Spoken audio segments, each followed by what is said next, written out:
There we go. We're back. We're back. I had to move things. Hello. Hey, Good guys. afternoon, everybody. So what are we doing here?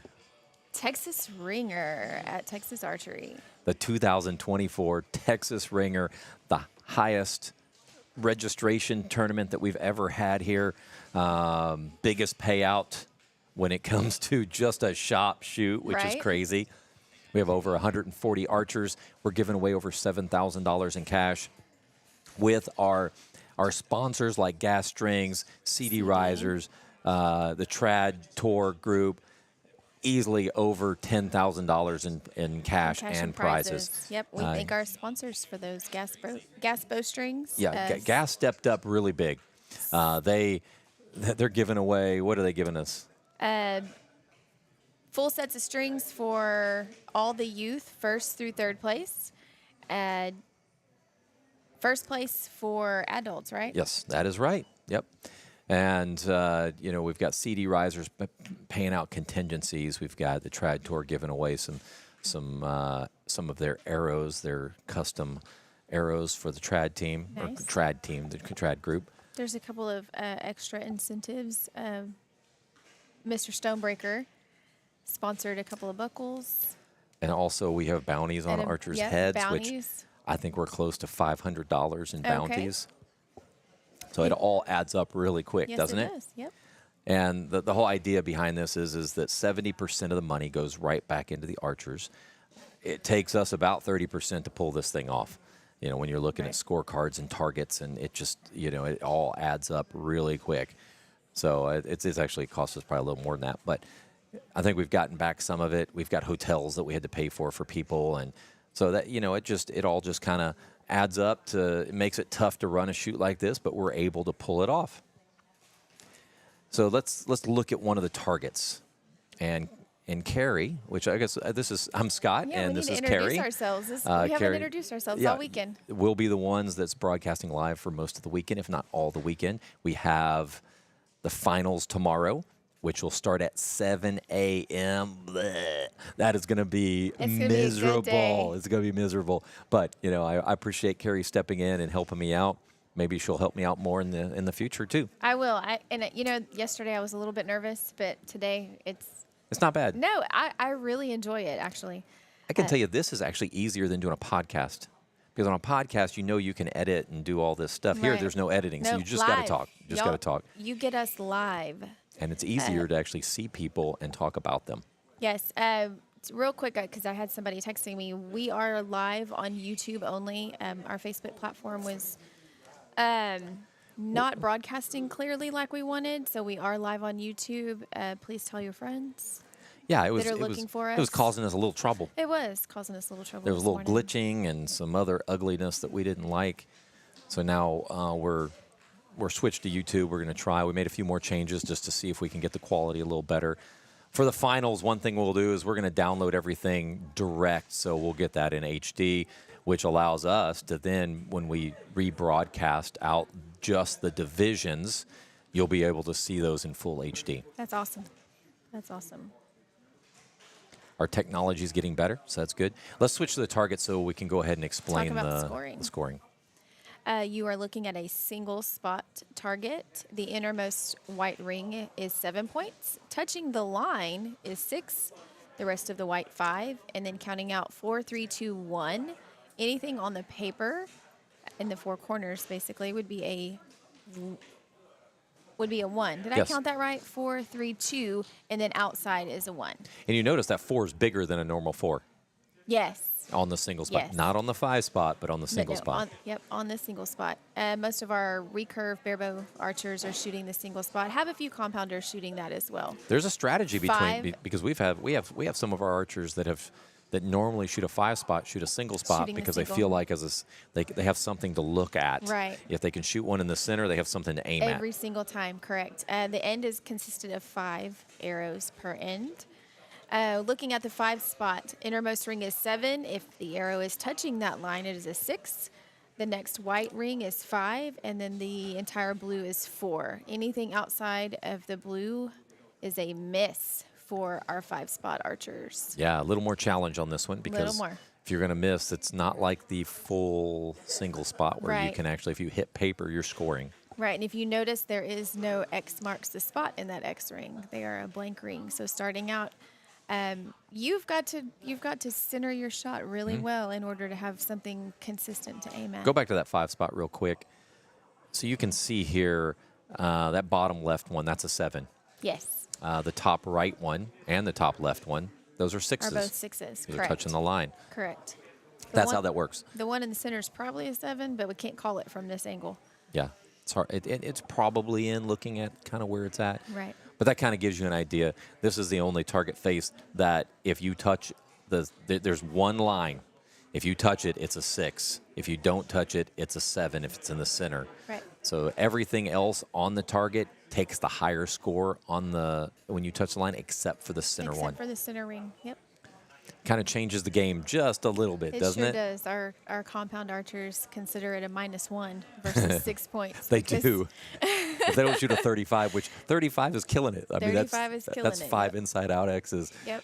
In a But- normal TFAA or NFAA tournament, touching the line would give you the maximum score of 5. And they wouldn't care. With an X They'd be ring. like, sweet, No. got another 5 X's. Yep, got another 5X. We're good to go. But at the Texas Ringer, that line is a -1. Yes, it is. Full house. We have a full there house. is not a target bail open on this. This is unique. We shooting line. Usually there's a archer or 2 that doesn't show up, if not a few more. But in this case, we've got a lot. A lot. We got none that Excited. did. None ya. And a lot of familiar faces. I'm excited. I haven't known a whole lot of the archers, but this 1 p.m. line, I do know quite a few of them. Miss Ochoa says, hello, archery family. Thank We you for miss live you, Linda. streaming. We miss you. I we can't got to believe visit with I Aaron can't believe you earlier. sent your son by himself to come here, Linda. He's grown. He has, hasn't he? Yeah. It's kind of crazy. When I first got into this, we had one of our archers. I remember him go off to college, and 2 years ago he called to ask me if I could be a reference for him as he's already graduating from college and going into the real world. I'm like, what? It's kind of like your kids. So I mean, they're not our kids, but they are our kids. Yeah, in a because sense. you remember when they're youth. Ryan, it's like it never sunk in until he went back to college and he said something about being a junior. Already? Yes. No. Ryan's a junior in college. No, I remember At seeing his A&M. Facebook post that says, I'm going to A&M. I know. What? I tell you, time goes by so fast. How is he already a junior? Like this year will fly by and he'll be a senior and He'll then be a it's over. senior. Yep. Yep. We went from 4 kids at the house to it seems like within just a few years we're down to 1. We have 1 Ellie, my little 13-year-old. Was that the second practice end? I think it was. So is there any way that people can see live scoring, Carrie? Yes. eyesonscore.com. You'll click the, I think it's a red live button. After you click that, click on the Texas Ringer, and you will find all of our live scores right there in real time. The archers are scoring their tablets with their tablets. And as soon as it updates downrange, it will be on live scoring. Online scoring.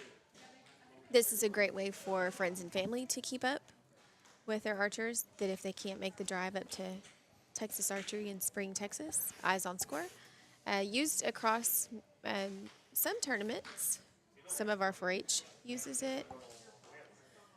Aggie, you said Aggie this year is going to use it? Aggie, So- this will be the 3rd year Aggie. Awesome. Aggie Invites used it.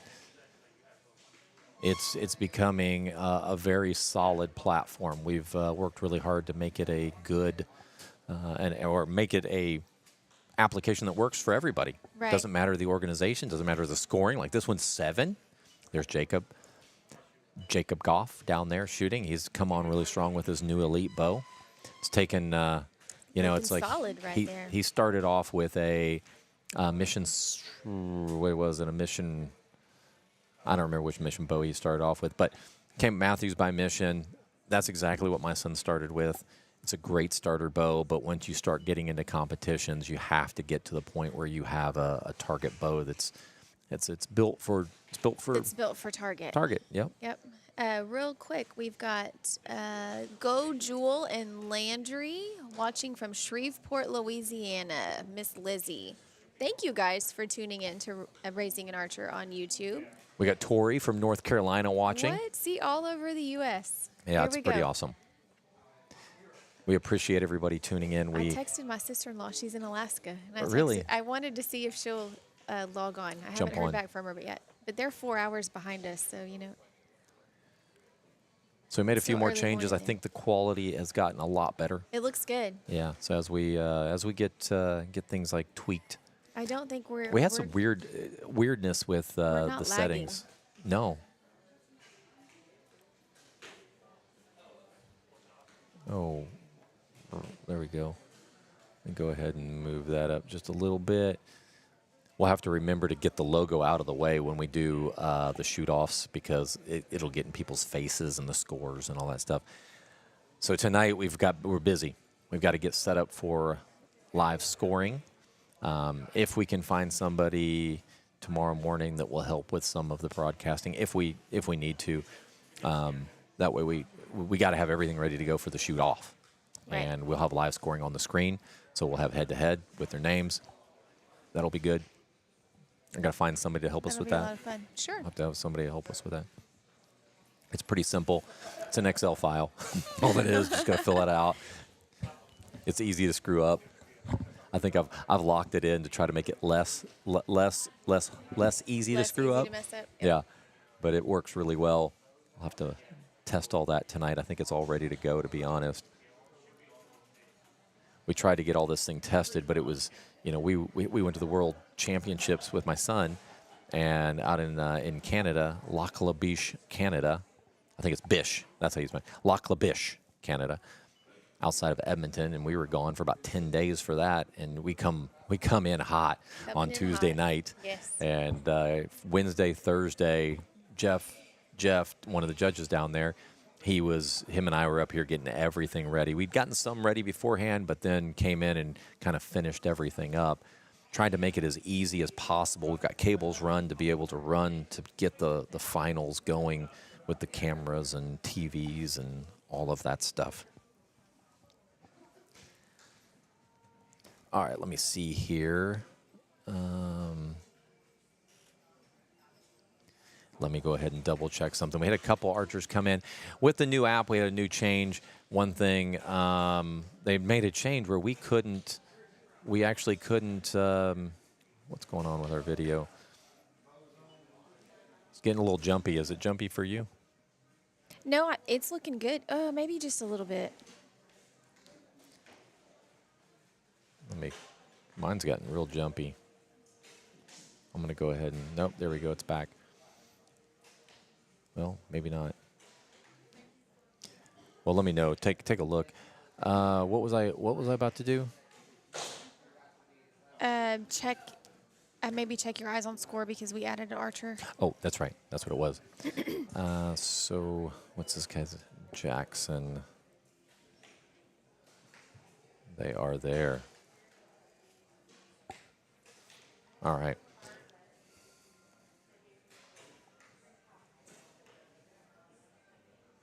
I'm going to turn some music on because I'm going to text down there to tell them we got a couple archers that are good to go.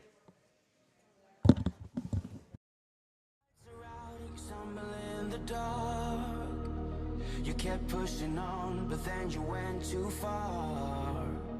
When your ship has sailed and all your dreams are lost, everything is wrong, you feel like it's your fault. Just remember, I will be there for you, baby. Remember, there's nothing out there to get you, don't forget it. When life throws lemons, just remember. Just remember. Just remember.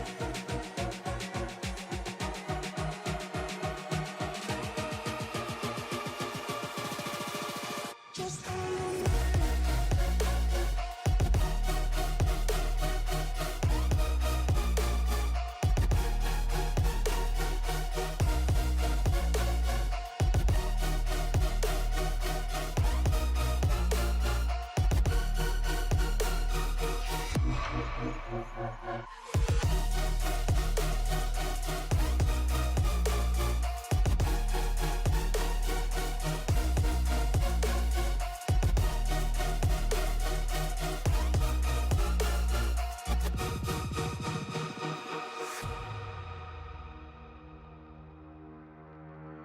stronger now than you ever been. You gotta leave now, it's time to catch the wind. You will climb up high and look through the clouds. And when you're feeling low, I know you'll bounce back. Oh, and just remember, I will be there for you, baby. Remember, there's nothing out there to get you, don't forget it.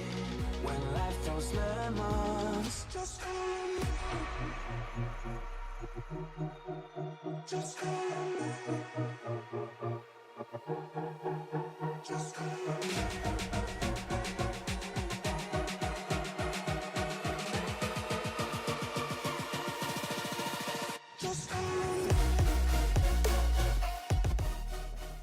All right, we're verifying scorecard. There's a couple people who were added last second, so we're going to go ahead and refresh those tablets to make sure that they're getting their live scores. We had the one thing with our app, Eyes on Score, everything, qualifications, rock solid, work great. We went ahead and added eliminations, and for some reason, the developers removed the option to add an archer manually when you're in elimination mode. So that is going to be fixed next week, and we'll have that fixed pretty quick. If anybody has Eyes on Score and is listening to this, you go to eyesonscore.com. You can go ahead and sign up. It's actually free. You can actually use the app for free if you'd like to. Yep. It's a pain in the butt to use, just to be honest. It's because it doesn't allow you to use Excel. It's limited to 40 archers. The free version. If you pay the $300 for the year, that's unlimited tournaments up to 200 archers. There's not that many tournaments out there that are over 200. No. So very, very minimal. There's to get eliminations. That thing's going to be opening up very quickly. There is going to be an extra fee for that coming up. It literally doubled our programming hours to do eliminations. We didn't realize how big of an undertaking that was going to be because of all the logic that has to be put in there. And as you start thinking through all of this stuff, if you're an archery nerd, you'll understand. So, or if you've run a tournament, it's not as simple as say, "Hey, we're going to do eliminations." You got to have scorecards that are automatically printed off. Right. Like the one thing that we haven't added yet are scorecards for our qualifications, but we had to add them for the shoot off, the eliminations, yep. Because archers need to know where they're going, and that's what we've done. Okay, that gives you kind of a feel for the amount of work that has to be and logic behind it, because depending on where they're ranked and where they are, and as they shoot off, you have to decide: are we going to do match play or are we doing full score? Right. So, and we have to have both options to do that. If there's a tie, how do you handle a tie in the system? We know how to do it as a shooter. It's a one-arrow shoot-off. Right. But from a programming perspective, what does that look like, and how does that do? Because it has to. It's not just for a qualifications. It's like in this case, it's the top set. If the one with the most sevens and the one with the most, if they're tied there, they go to sixes. If it's tied there, how do you decide in the system? We'll do a one-arrow shoot-off, we'll do a coin flip, whatever. Then we have to have an option to be able to push it, push them on to the next round. Looks like a judge got called to target number 3, bail number 3. 1, 2, 3. I believe so. There's an arrow in question on 3B.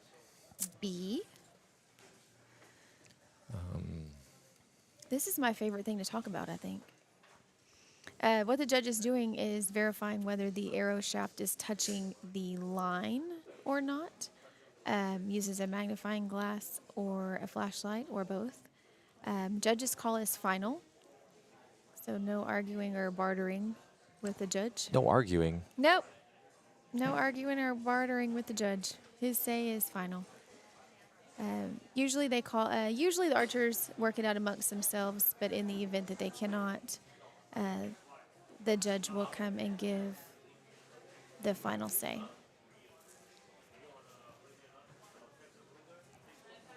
Looks like they're looking at several of them. The arrow only has to touch the line, does not have to break the line. That is true. To give the archer the higher point value. Unless it's that dreaded center shot. That dreaded 6 line. Yes.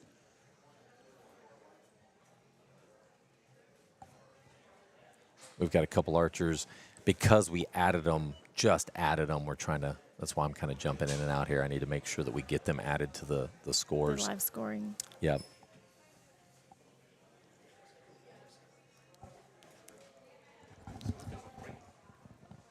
YouTube. Only YouTube.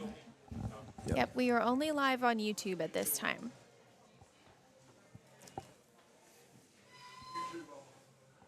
Oh, let me go ahead. Because they removed.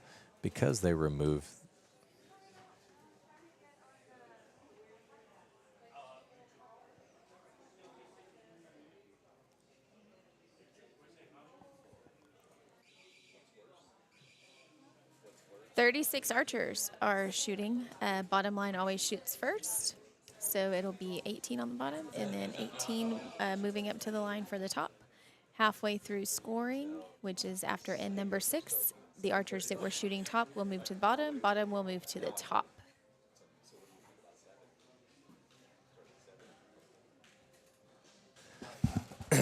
Somebody just called me psycho for us starting at 7 a.m. tomorrow morning. Whew, that means we have to be here at 6. So 6? maybe 6:30. Maybe 5:30 for you. I'm going to tell you 5:30 so you show up on time. I know, me If too. my parents are listening, they'll understand that time thing because my dad usually tells me a good 30 minutes before things start because he knows. How long is Jack? So Jacqueline's here. She's 15 years old. She's our director. She handles all the cameras, all the scenes, everything. She does an amazing job. When she graduates, we are in trouble. This is what we are. We're in big trouble. 3 years. Okay, good. We've got her for 3 more years.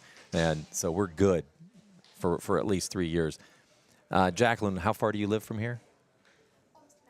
Oh, an hour. So they drive an hour to come here.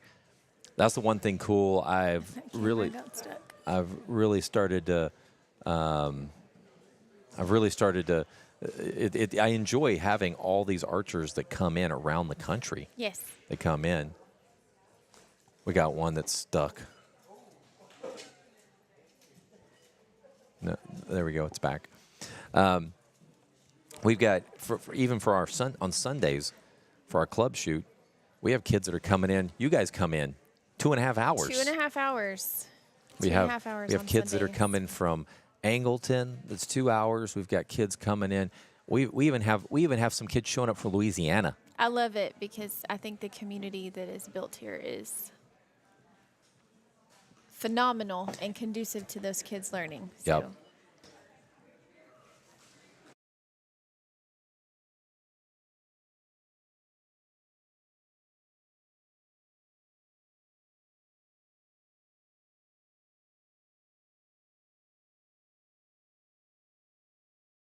Yeah. All right. Sorry, I was just asking her a question about her son. I think the camera is on Connor right now. Yeah, it is. So that is Carrie's son. Excellent shooter. Is he a talker at home? Because I've never heard him talk much. No. He's pretty quiet around the house, too. Is he? Mm-hmm. He is. My son, he's Unless it's about archery. Used to be quiet. Yeah, he's used to, yeah. Oh, see, there's an example of an irritating round. Woo! -1 on everyone. Yes. I believe. So he's got a round of 6s. That is a 5X, for but he touched the NFAA. lines. So they're He just dropped 5 points. -5. Which, if we were shooting NFAA, he'd be like, okay, that's not bad. You know, it wasn't Right. exactly, but you know what? It's still 5Xs. Here, he just dropped 5 points. That's what frustrates people. There's Joel Bonner. That's a really good picture of Joel. That is a good one. Joel just moved to a resistance release.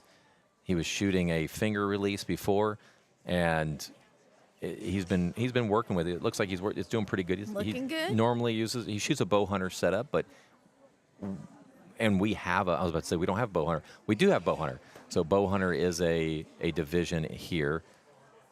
A lot of tournaments kind of eliminated it. And to be honest, like, the bow hunters still are hard to fill up the positions, those spots. We got to figure out how to get more of the bow hunters to want to come and shoot some of these to keep their skills honed in, It keeps them in shape. There's Aaron Ochoa. Aaron all the had- way from Mission, Texas. Yeah, and they travel in they'll shoot with our club as well. You can see he's wearing a Texas Archery jersey.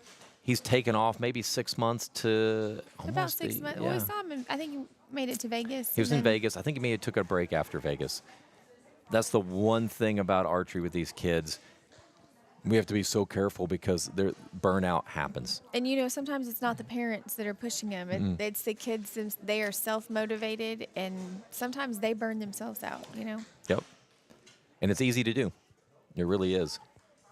Because there's always that rabbit that they want to catch. Yep. Always. And I remember my son, his best friend Matthew, they were probably the two of them as juniors in high school, considered one of the top. Those two were the top in the nation, or not top in the state, not nation. They were top shooters in the nation too. But when it came to the state level, there was about 4 kids that just dominated at that level. Right. And Ryan was right at a 57, 58X was kind of his average for a 300. Matthews was at a 55. And he said after his junior year, he's like, I worked so hard just to gain a couple X's. Yeah. And just couldn't get there. You'll see that in watching the kids train. They'll grab 40 X's, and then next time 45, and then next time 50. But then that 50 to 60, they'll grab 1 X at a time. And when I say one at a time, it might be one a month. Yes. That they grab because they're honing in so. It's so difficult to grab those extra. It really is. It really is. And it's discouraging, and that's what happened. And that's what you have to do is keep them motivated for sure. And that's what happened with Matthew was he's just like I'm gonna switch to something else. Yeah. He says it's just gotten too hard. It's gotten too hard to keep up, and you gotta. It's a different mentality. Chloe. I was looking up From the San Antonio area, I believe. I probably have that wrong, but somewhere in that neck of the woods. One of our 17U. She's shooting 17? Yeah, she's 17U archer. Yep. So, Chloe, let's go ahead since we're let's on. do a player card. Do a player card. Whoops. Nope, wrong player card. Let's try this again. Take me a second here to get everything set up. Chloe will be our first one if I can find her name somewhere. There it is. Starts with a K. That's what gets you. So since we were talking about Chloe, there you go, Carrie. Chloe Noki, Team Archery HQ, a new shop in the New Braunfels area, shooting 10 years, west of the Pecos, Texas. See, I told y'all. I know she was in West Texas somewhere. Stats, 2024 Texas ASA Youth Open Girls Shooter of the Year, 2024 Texas ASA State Champion Youth Girls. Side note, I could only fit a few on here. She has so many. She does have a lot of accolades. 2023 and 2024 Junior Female Compound Champion. Her hobbies include hunting and fly fishing. Yeah, so Chloe's an excellent shooter. Her brother Quentin was who we shot with a lot when we were growing up. He was about, I say shot with, he was always moving up a level as Ryan moved up. So Quentin was always one of those ones like, oh man, he shoots so good. So Quentin, her older brother, he shot for A&M, Texas A&M. He graduated last year. So it's funny to see now. All of a sudden, you see their siblings come up, and you're like, wow, we're getting old. Yes, Carrie? Jessica Rosa. I'm not getting old. You are getting old. Actually, this camera makes you look younger, doesn't it? I love it. I love it. Jessica Rosa says, let's go, Dean and Anna E. Zeidendorf. Good luck, everyone. Go, Dean and Connor. Those are local. Is Dean down there shooting right now? Yes, Dean is down there shooting right now. And Debbie is also sending a shout out for Dean. Those are local friends to the Victoria area.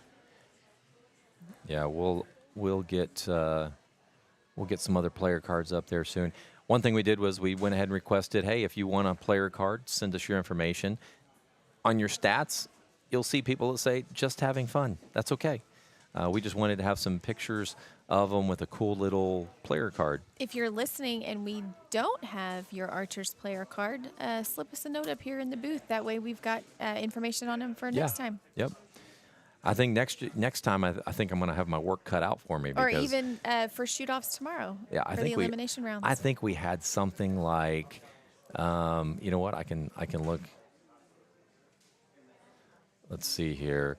See how many player cards we created. There was a lot. There was a lot of player cards. Let me go look. I'm going to go look at the number real quick here. He's scrolling through them like, whoa, there's so many. 79. Is it 70? Yep, there you That's go. what it is, 79. 79 player cards that we created. That's a lot of player cards. I ended up spending some evenings working on player cards while we watched TV. I didn't mind because I enjoyed, to be honest, I loved seeing all the, seeing what these kids and these adults have done. Yep. Some of them were funny. Cheyenne, his was Free agent. He knows Cliff Montgomery. I don't know why that just made me laugh. That was his stat. Hey, I know this guy. And he's a free agent. He's a free agent. He had a special shirt made. If you are watching and wanting to see the scores, open up another tab to eyesonscore.com, click Live Scores, scroll down to the Texas Ringer, and right there you'll have up-to-date scoring for all of the archers.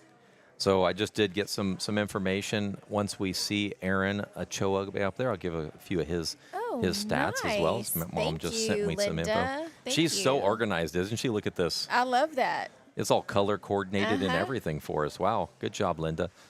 Yeah, if you guys have Minor Scott's number and that's easier for you, text it over. We're not going to be able to create a player card for you, but we'll at least have some info. Yeah, we can zoom in on your archer shooting and we'll have some stats to talk about. Which is perfect.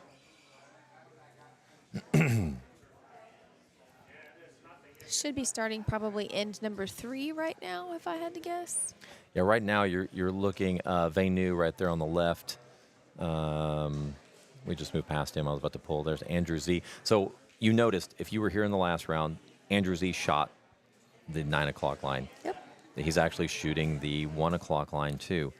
How that works at this tournament, I think it's very unique. You can buy a second entry. You can only do 2. You can do 2 entries. You can shoot twice. Your top score moves on. And you can, and that's super legal. That's been we've done that from the beginning. If you wanted a second shot at it, you can pay to do it. What we found is that a lot of people like to pay. They want to see their first score and then pay for the second one. Because we filled up, that really wasn't an option. Right. So we had a bunch of people that actually paid twice to go ahead and get, like you wanted to pay twice, but all the spots filled up. Yep, quick. So a spot dropped, she jumped in on it. So Andrew was the same way. This was a full line. We had one person call us and tell us that they were sick, and that was the only spot that was available. So Andrew was able to come in and shoot. What we did was we gave a discount. Next year, there's no discounts.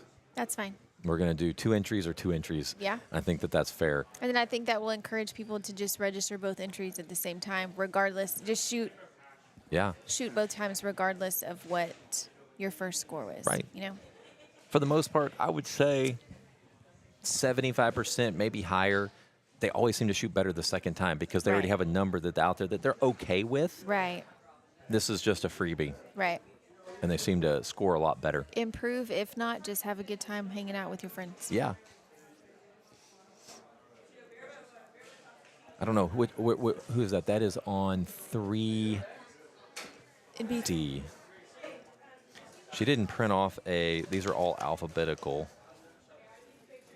by Bale. Here we go. 3D. That may, that's Nicole Simon that we just saw. 13U recurve. 13U recurve. If you want to go ahead and see the live scores to see how they're doing, go ahead and go to eyesonscore.com, click on live scoring, which I think was in red that you said. Yes. Scroll down, you'll see the 2024 Texas Ringer, and you'll be able to see live scores. When we get to eliminations, we'll go ahead and remind everybody the back end's way better than the front end. They spent more time on the back end apparently than the front end. because when you click on it, you're going to see at the top the 1/8 round, or the 1/8 round, the 1/4 round, the semifinals, the finals. Every time you refresh, it goes right back to qualifications. Also, if you have two archers shooting, one in the 1/8 and one in the 4th, you have to click on the overall button, which that's changing. We're going to go to individual, and also when you refresh, it's going to show the active rounds, so you don't have to keep clicking on buttons. Rolling through, Yep. right. There's Joel Bonner. That's a good picture of Joel. Shooting his resistance. We talked about, like, he's bow hunter, so that means there's a less than a 12-inch stabilizer on the I front. was going to say, let's talk about the difference between the two compound freestyle and bow hunter class. I know that's your specialty, so go ahead. Oh, really?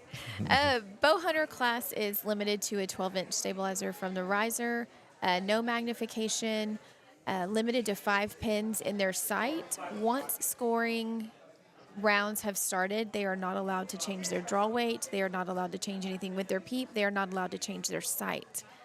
Freestyle is basically, if they make it for a bow, you can pretty much put it on your bow.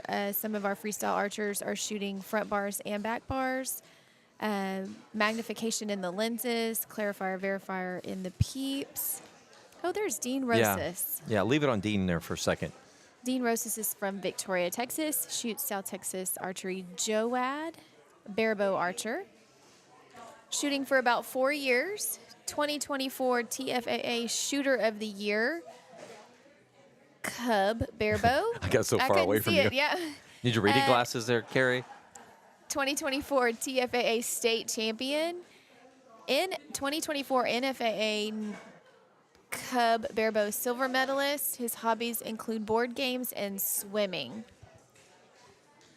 Dean's a very good shooter for barebow. For barebow, he just I think upgraded his bow. He and did hold a record also last year for TFAA State. You see what he's doing? Did you see? Yes. So he's string walking. String walking allowed. And that's legal. Allowed? Okay. Remember, I try to keep this thing simple. And I want to keep this tournament simple. I don't want a lot of rules to say, oh, you can't do this, you can't do that. And I mean, it's barebow. You're allowed to string walk if you Right. want. If you're shooting trad, no metal risers. Right. Let's just keep it simple. Let's not get into the material of stuff, in Pull my up opinion. Cole Ware's card since we're on Cole. If you can leave it on Cole for us. Yep. Just give me a second here, and we'll go ahead and pull Cole up. Cole Ware shooting a elite compound freestyle in the 17U division. Free agent, I love it. Shooting 4 years from Centerville, Texas. 2024 second place 4-H Roundup. 2024 second place ASA state champion. 2023 Texas Ringer second place, and his hobbies include fishing and hunting. Yeah, these stats for some of these kids, I just had to just pick a few and put them in there. Cole has a pretty impressive resume. He does. As well. Houston Livestock Show. They didn't put that one on there. Yeah, so he's got some accolades from Houston. It was probably there. I just picked All a right, few. okay. Scott just picked a few. Yeah. Uh, And looky there, that's a 34. looking good. Is that his one target? of them, yeah, I'm assuming that's his target. That one might be touching the line there in the center. It might be. There's Joel Blakey. Joel Blakey, she has a bounty on her for I think over $100. She has $100 on her head. Uh-huh. So if you take Blake out, you get the $100. So there's Joel. Joel shoots for Texas Archery Spider X. She's been shooting for about 5 years. She's outside of Shreveport, Louisiana. She's another one that travels in a couple times a month to come shoot with the team. She shoots a Hoyt Invicta. She shoots compound. 2024 Louisiana and Arkansas ASA state champion. The Ringer, she came in second place last year, and she's a nerd. Her hobby is reading books. Reading books. I wouldn't call her a nerd. She's probably very educated. She's probably going to be like, she sent me a picture, but I didn't have time to update her picture. You know, girls, anytime I did a picture, I was like, hey, how about this one? She's like, nope. I was like, how about this one? Nope. Like, you send me a picture that works. Oh, yeah, that picture doesn't work. So we were back and forth a little bit.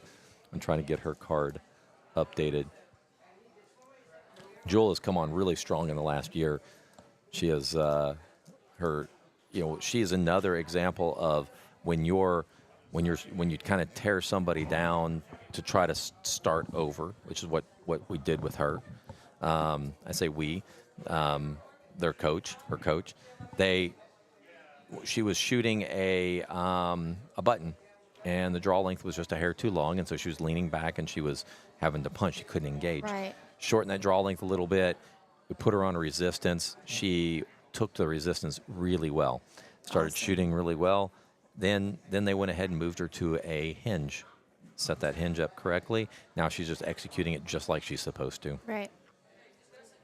This probably sounds like a lot of gibberish to some of the followers that are watching, but basically what he explained is the different types of release aids that the compound archers can use. Most of the time you see them activate a release with their index finger. That's what we call an index. Gradually progress through them, and we're actually using muscles in our back to activate those the correct way, versus using the trigger as the release part of the mechanism, if that makes sense.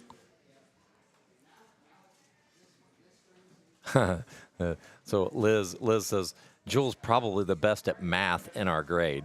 Oh, that's awesome. So she is a real nerd. And then Dean's Mimi, I believe, says, a proud Mimi. Go Dean, Miss Debbie.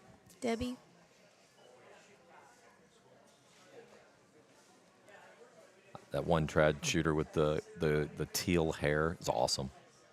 I think I'm going to do that. What do you think? Teal? She did the eek face to me. Yeah. No.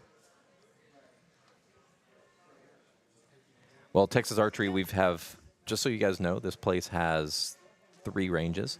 It has this range, which is our biggest range. It has stadium seating behind for the parents to be able to watch. We have a 20-yard range that has 16 lanes. We have a 50-yard range that has 8 lanes, and that's all indoor. Very cool setup here. I think this range is by far my favorite. For sure. Gives you so much flexibility. We do 3D, allows you to shoot from above and below. Yes. So it simulates shooting from a tree. There's our crowd in the stands right there. Let's go ahead and check scores. We haven't looked at scores yet. I know we're having trouble with them. Scores can be found. Somebody's asking real quick, is Jacob golf shooting? Yes, he is. I saw his face a little while ago. You can check score. There he is on our camera right there on the left-hand side, walking up to the shooting line right now. Mr. Wright.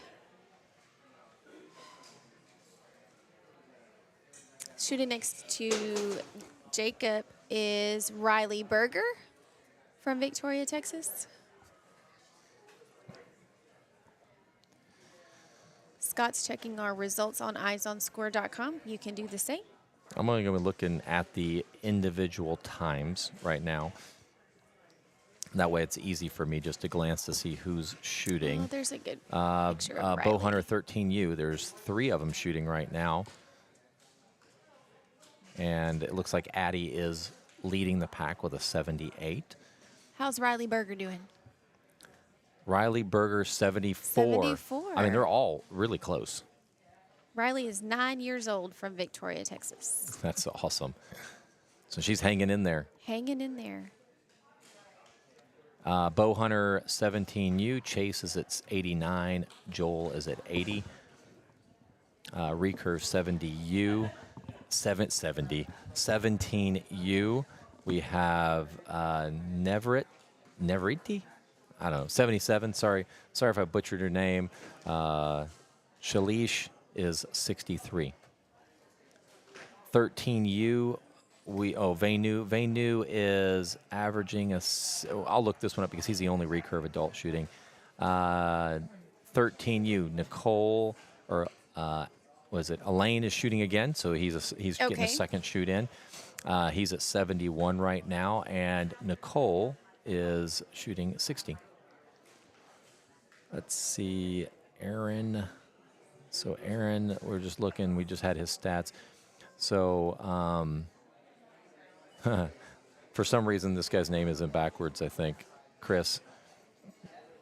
Ellison, right? Yeah, Ellison. He's Chris Ellison. He's his name is in backwards. Not sure how that happened, but it's in backwards. He's right at 100, averaging at 6.67. Not bad shooting. Not bad. That's nice and clean, right? Yeah, there. that's super clean. Aaron Ochoa is right there with him. Let's look. Let's see how everybody else is shooting. Cole Ware is shooting pretty good right now with 100. I'll have a better idea here in a minute how everybody's doing. I'll go ahead and compare it to the other groups. Landry is starting off good. Dean's starting off really good with a 69. Good job, Dean. On Barabo, and but Landry. yeah, but it can shift very quickly. Right. That they can do very well, or they may struggle a little. That's just Barabo. Let's see. Camera 3 right there is on Jason Winden from Victoria, Texas. Shoots a PSE. I don't have a player card for him. His target's looking good. Barabo 17U. Let's Looking see. at Andrew Z right there. So Paul's shooting pretty good right now for the trad group. A lot of good shooters down there. Let's go ahead. I'm going to go ahead and just refresh, get us back to. I know there's a couple that I wanted to look at real quick. So, K. Scott's in first place for 17U freestyle. His average was a 6.57. Just to put it in perspective, Cole Ware's at a 6.67. So that's going to be a tight match. That's going to be right nice. there. That's going to be fun to watch later. Connor is a 6.33, definitely higher, Little better. higher than he was yesterday. Little at better this than point. yesterday. Yep, doing well. Chloe is right behind Connor by 1 point. Like I said, this game can change. The 17U freestyle is stacked. It really is. I'm going to just go out and say it. Probably some of the best archers in Texas in that age group. Yeah, and there's here. and there's a few from Louisiana Yes. here too as well. Yes. So we have just a stacked group at almost 20 archers. Somebody's asking for a card for Jacob and a card for Landry. There's Landry right there. Yep, let's see if we can do a card for yep, her. Let's do. Let me look Landry's up real quick, and then we'll do Jacob's.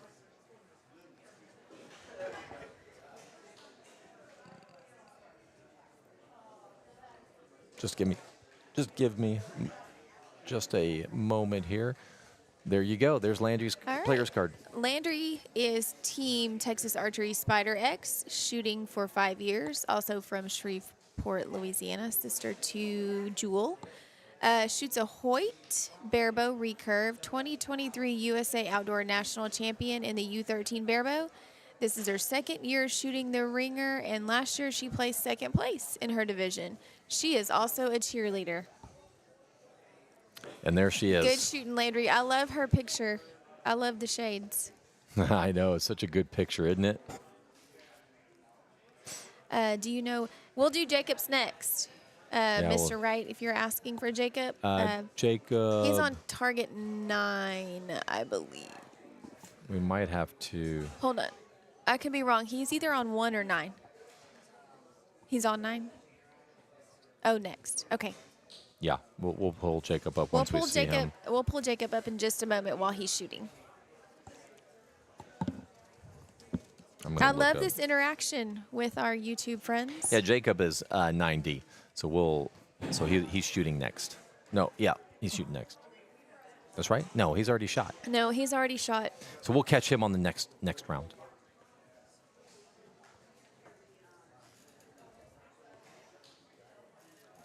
There's Chris.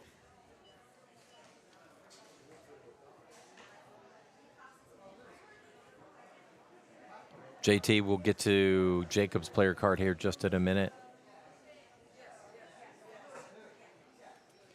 And Jay, yeah, he is shooting right now. He was up on the screen earlier.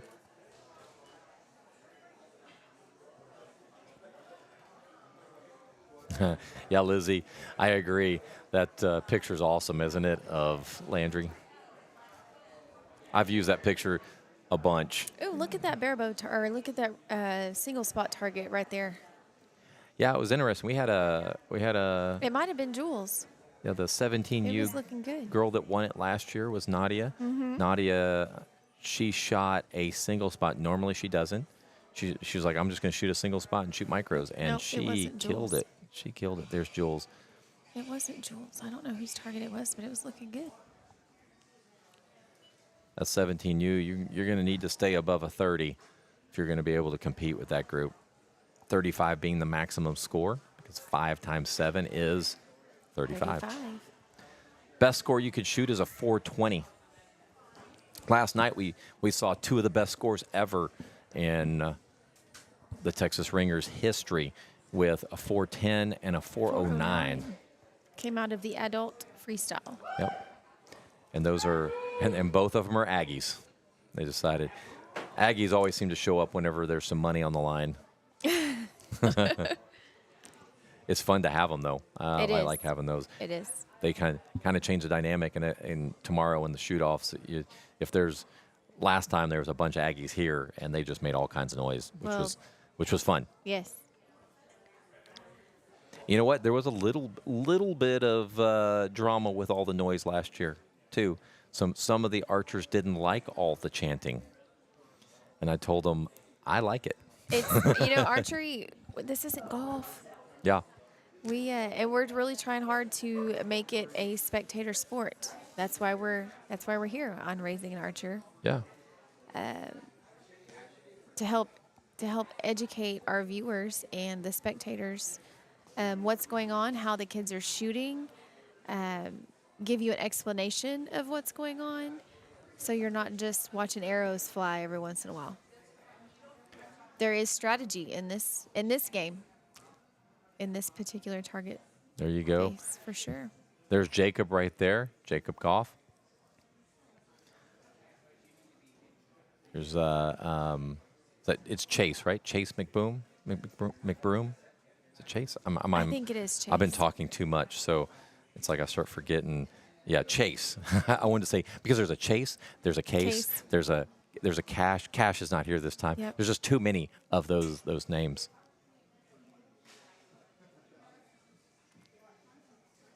And he's from Louisiana as well. Louisiana has done has really done well in this tournament. Got a bunch of Louisiana archers that have come in to shoot. Love it. Now we got to work on the other surrounding states. See if we can get a few more in. Louisiana is an easy drive, really. It sure is. It's a 3 or 4 hour drive. It's not bad at all. But Texas is so big. Like it even took you 2.5 hours to get here. 2.5 hours from Victoria. Aaron and them are 2.5 hours past me, so he had a 5-hour drive. Yeah. At least. But then going north from Houston to Dallas, it seems like that's half the country in one state still.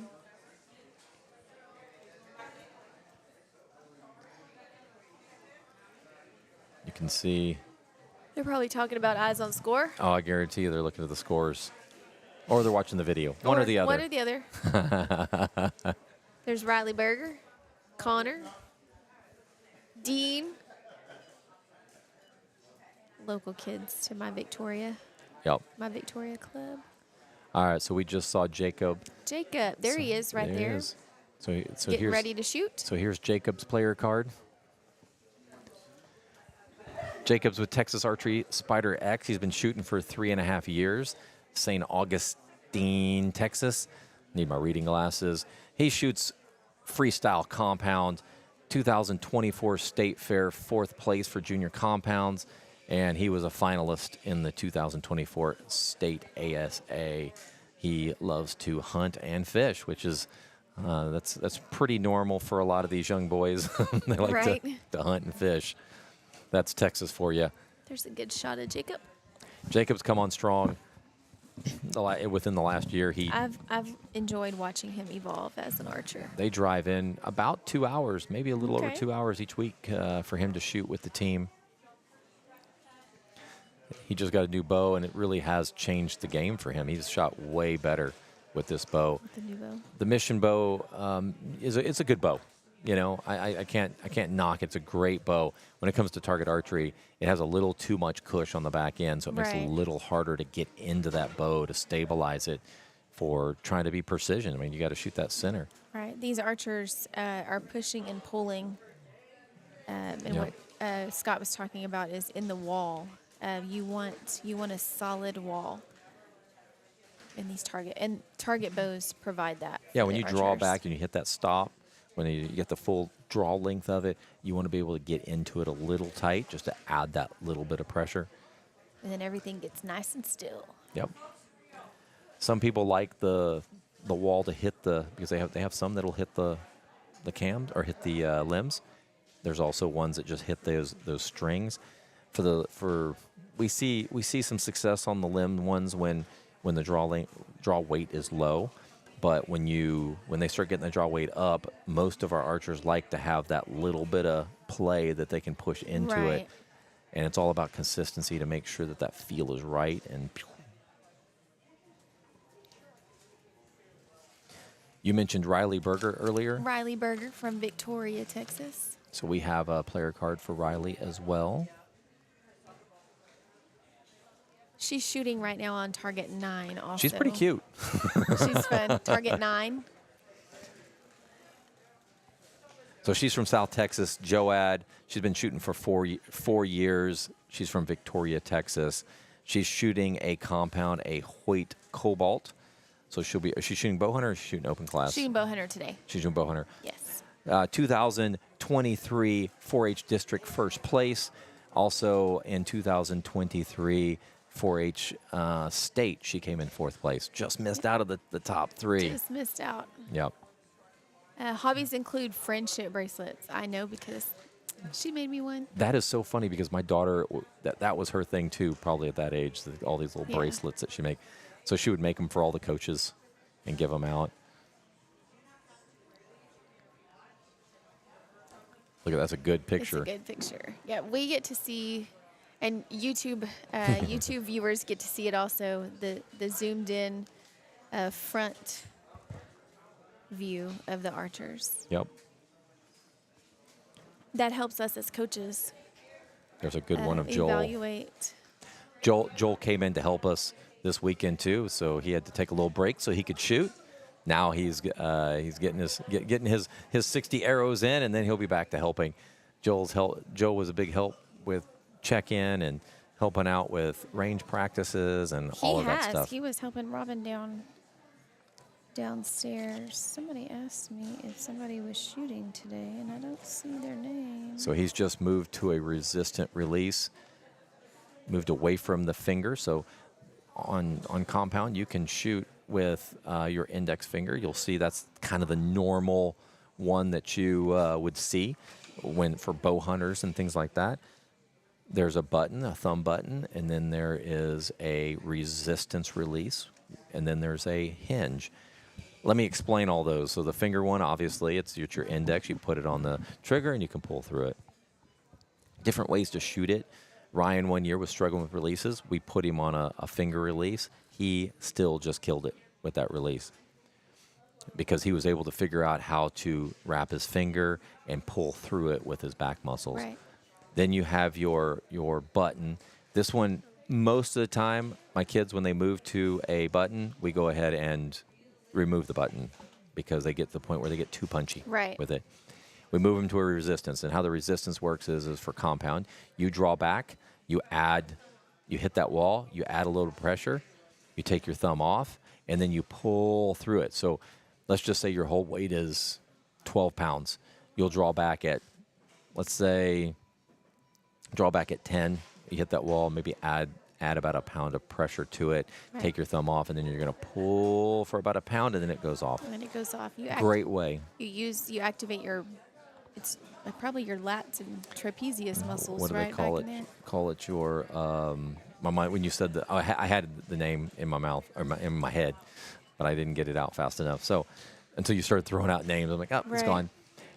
So you have your rhomboid. That's it. That's what it is. Yeah, Rhomboid muscle. muscles. So the rhomboid muscle allows you to pull through and in your back, and that allows you to stabilize. There's a good round so far.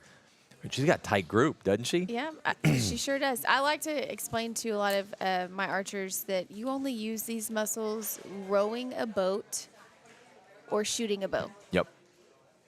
Most of the time, you don't activate these muscles And unless so- you're targeting them, yeah. obviously, for like weight training purposes or exercises, but you Our- don't use them. Nope.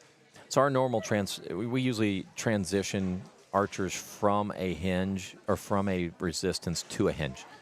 Well, we have a few that will transition to a button. Button is tough to manage. Right. It's just too easy to squeeze. So we move them to a hinge, and you can cheat a hinge as well. You sure can. It's hard to cheat a resistance, but you still can cheat that as well. But it gets them into this mode of pulling through, Right. pulling through.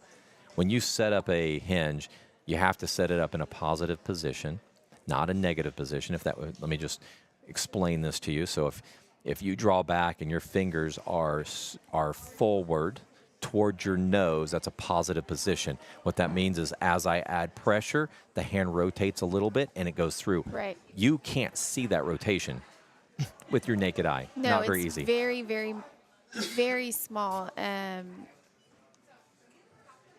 So yeah, A lot of people have asked Connor, how does that go off?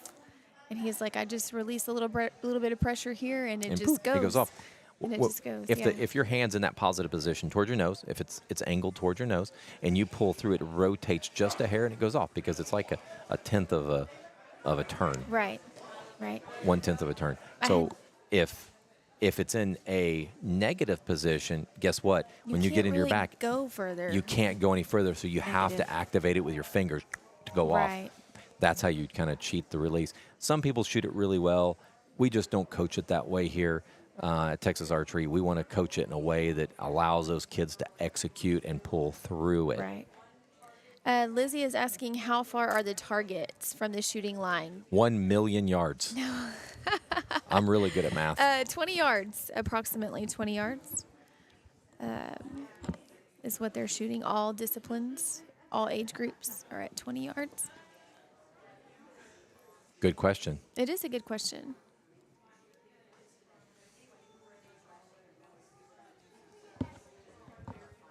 We have Danielle saying, "Come on, Levi, proud cousin."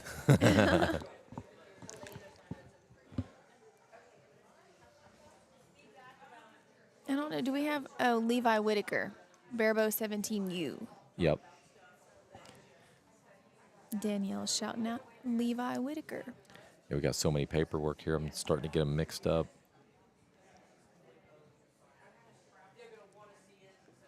I appreciate all the volunteers for this. None of us are getting paid to No. do this. We try Maybe to a help out. pizza. Maybe a pizza. Yep, I paid for pizza today. Maybe a Thank you. pizza. Enjoy. Thank you. Hopefully you enjoyed it. You didn't eat it, did you? I had a piece. Connor Okay. had a piece. I think there was plenty back there.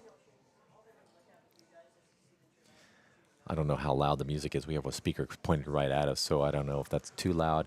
They'll tell me if it's too If loud. It's too loud, yeah. Usually the archers, depends on the crowd. Right, for not sure. gonna say, I'm not gonna call anybody out, but there are certain archers that don't like the music loud, and there's some certain archers that like Right. it really loud. So finding that happy median sometimes Let's is look a at scores and little see bit of a challenge. What end we're on. Yep. I'm gonna go ahead and refresh my screen. 5th end, I think. So let's look. Freestyle compound 17U. K. Scott is the one that's in the lead right now with a average. We're going to go off on averages because it's hard to say, oh, I'm going to give you out a score and give you out somebody else's score. You just don't know. His average was a 6.56.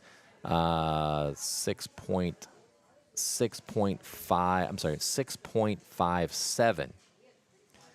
If you go down to Cole, he's at a 6.56. Oh, it's going to be a close match.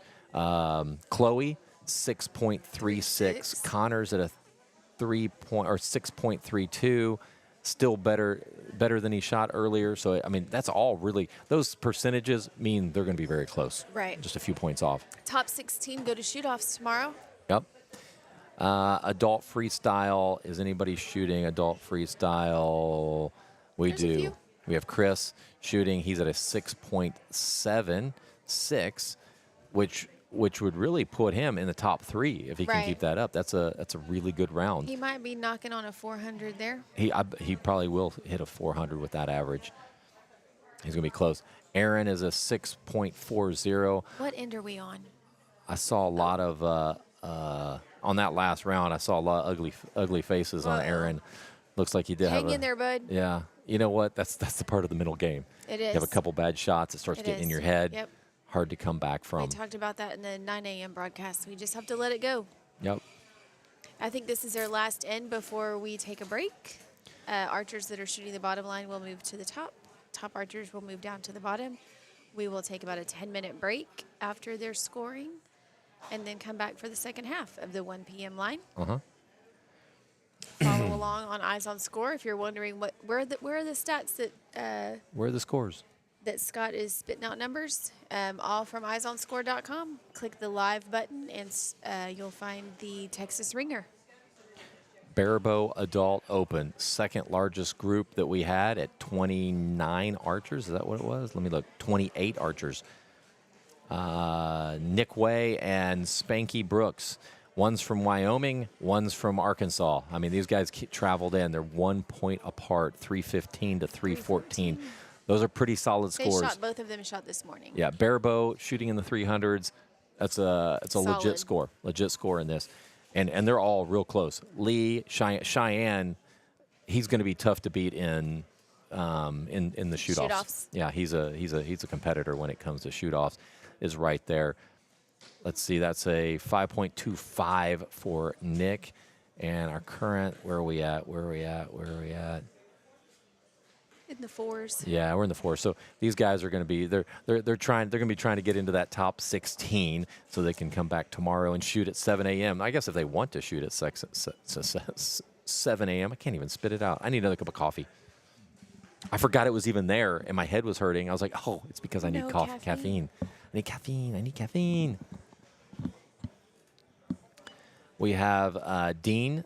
Dean shooting really well. His average is a 4.44. Right now he's in first place. Recurve 13 Open.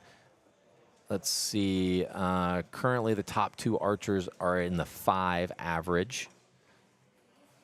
Let's see. And I think that 4.8 is knocking on their door.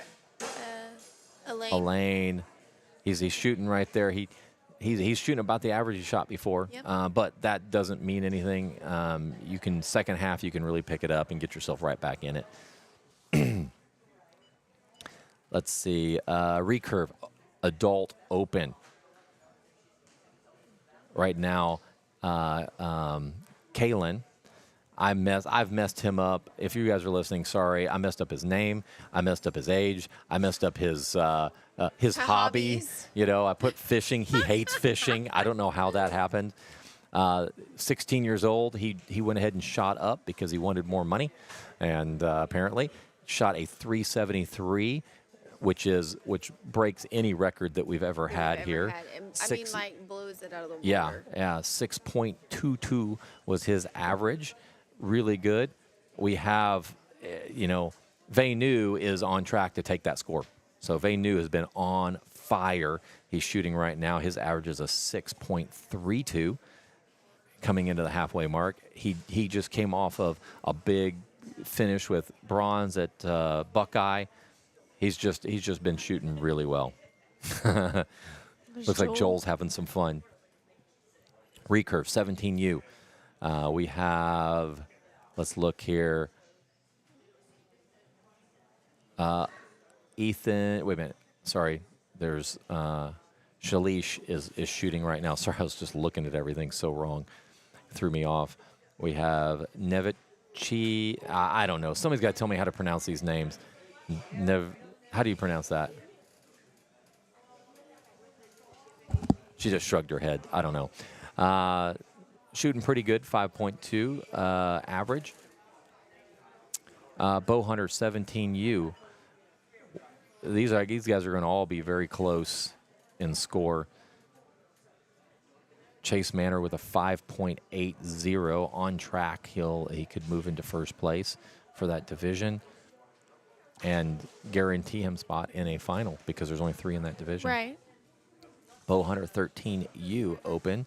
We have 3 in there right now. They're all very shooting close. right now too. Yeah, all very close. That'll be Addie, that'll be Riley, fun. and Emma, 124, 117, and 107. Is it all girls? Looks like it. Oh wow, that's pretty Let's cool. go, ladies. That's pretty cool.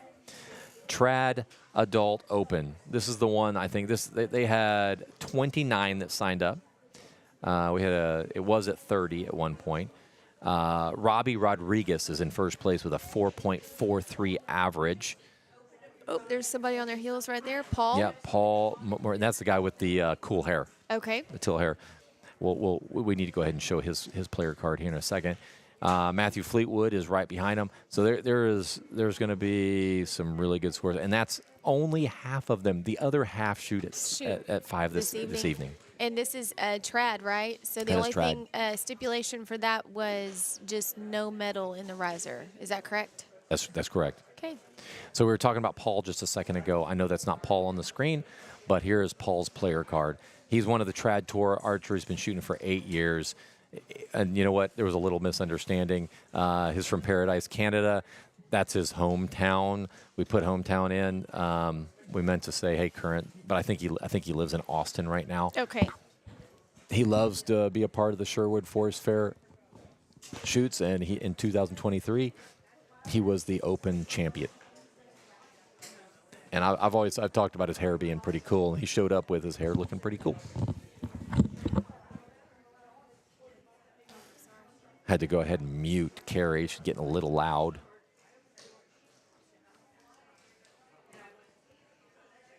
All right.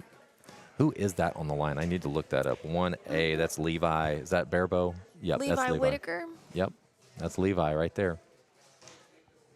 And then now we're on 5A. He just stepped off the line That's Billy Barber. as well. Looks like Chloe and Chris are left, and then one other archer on 4. That's Shalish, right? Is that? Yeah, I Okay. think so. There's Ellison There's Chris. Ellison. We put it in wrong. And he's shooting. Let me see. Who do we have over You here? might Who am I missing? recognize him. He's one of the judges for a Vegas shoot, correct? Is Or- he? I think I've seen him in I see- Vegas or Lancaster. I don't know, but I know him just because he shoots here in the Houston area Right. a lot. Let me look. I'm looking at my names to make sure. There's just so many names on this list. Billy Barber. We were just talking about Billy Barber. That Let me was their go. last scoring end. So there's Billy Barber. before break. Cajun Archer's been shooting for 1 year. Decided, hey, why not? Let's come and have some fun. And so he's from Louisiana. Came here to shoot with us. Louisiana. Archers just finished up their 6th end. They will move their target face bottom to top, top to bottom, score before that, and then take a 10-minute break. Yep. We were talking about Venu. Venu, he's on track to give Kalen a run for his money. Okay. His average is Okay. higher than his right now, coming into Okay. the halfway mark. This is Venu. I'm not sure how to pronounce his last name, but I don't even know how to pronounce his first name, but I know that we shorten it to Venu. Right. So that Venu, he did a podcast with us, really good podcast if you'd Oh, listen to it. awesome. So he On came Raising in an Archer? on Raising an Archer. So if you go Okay. out to Raising an Archer, it's on all major podcast platforms. You can go ahead and look up Venu's. He talks a little bit about how he practices and how he juggles school and his And practice. practicing. Real good kid. Really good kid. His focus is recurve. He is hyper focused on it. His plan was to make he's going to the Olympics. That's Yeah. his plan. So in 4 years, that's his focus LA right now. 2028. And these kids put in so much time. I mean, it is like a job. They go to school, they shoot. Right. That is all they do, and it's pretty impressive. Goes to school at Texas A&M University. Yep. So he ended up, you know what? I've been saying Buckeye, but it wasn't Buckeye. It was bigger than that. He won the 2024, or he got the bronze medal for the U.S. Outdoor Nationals. Congratulations. He was a 2024 Collegiate All-American, and he was a part of the 2024 USAT team, which means he was 5th in the nation for the USATs. His degree is in nutrition. The kids, I was told that was lame to put their their degree in there. But you know what? Whatever. I put it in there. He's shishing. That was at Collegiate Nationals. Oh, when they were probably And- making a lot of noise back there. He was shushing the other team. I love it. Such a good. If you've never watched a collegiate nationals tournament, they get a little rowdy. A&M again, gets rowdy. well, Like, I it's think hilarious. I saw It is. Cumberland's. I think one of the ones I watched. Cumberland's was They're loud. They're not Aggie loud. right. The right, for Aggie's sure. got the chants and all the different chants Right. and all the different everything. And it's funny, like he's shushing somebody. He's probably the loudest of any of them. He's like one of the cheerleaders or cheer. What do they call him? Oh, my mind just went blank. He leads the chants. Right. So this was the sixth end, right? Sixth end. That means we're going to do a 10-minute break. Whoever's shooting on the bottom is going to shoot at the top. Whoever's shooting at the top, guess what? Going to shoot at the bottom. The bottom. It means that if you were shooting first, you'll be shooting second for the rest of the tournament. This is when it gets a little dicey, just a little dicey because Right. you got to remember what target You have to remember where shooting you were at. shooting. We'll go ahead and look at the scores real quick while they're doing it, just to see where everybody falls. Case Scott is the rabbit to chase on the 17U. He shot up from 13U as well. 13U, yep. We have a couple.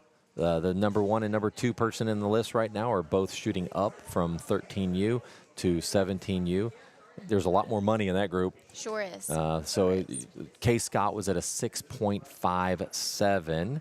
When we look at Cole Ware, he's at right a on the same. 6.57. Right on track. You've got Connor at a 6.33. You got Better than yesterday. yeah, Chloe at 6.30.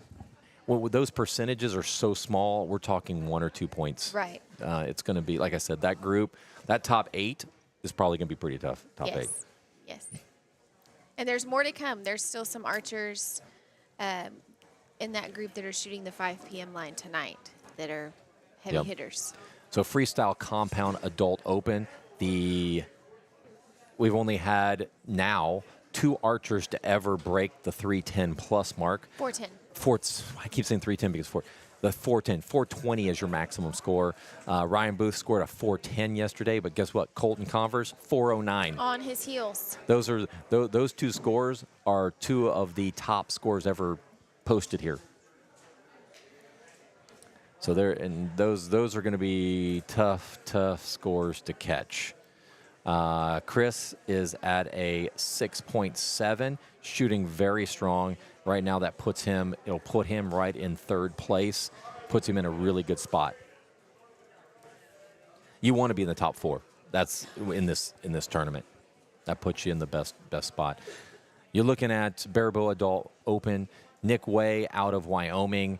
He flew in, one of the top Baraboo shooters in the nation, which is really cool that he came in to shoot our shoot. He's sitting at 315. Spanky Brooks, another top Baraboo archer, 314, 1 point behind him.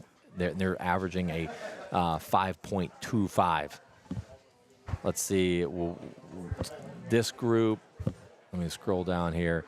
There's really no contenders for the top 2 right now in this group. They're playing to get into that top 5 or top 16. Yeah. Let's see. Dean Rosa shooting really good.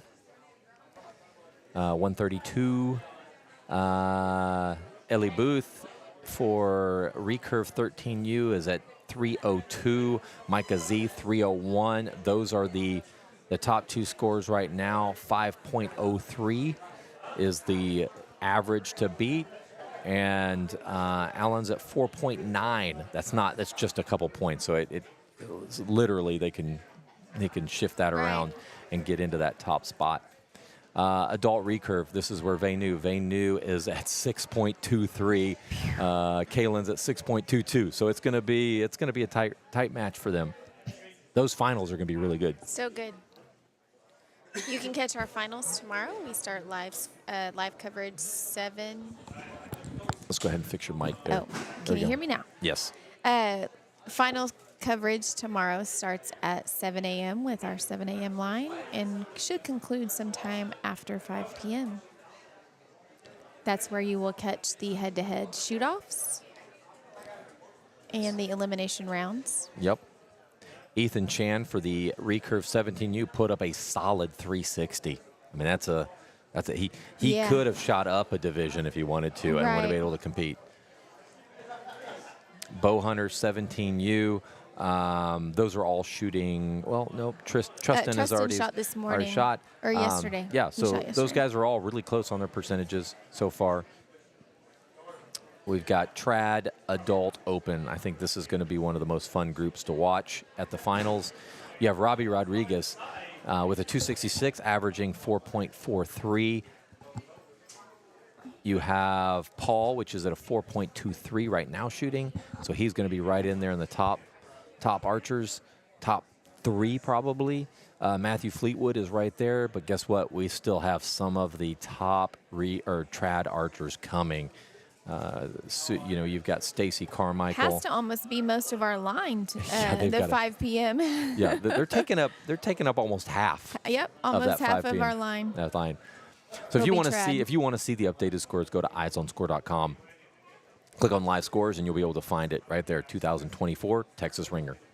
We're going to go ahead and take a quick little break while they are doing their thing. So check out some of the cards. We have them in there and you'll enjoy it.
All right, welcome back to the action.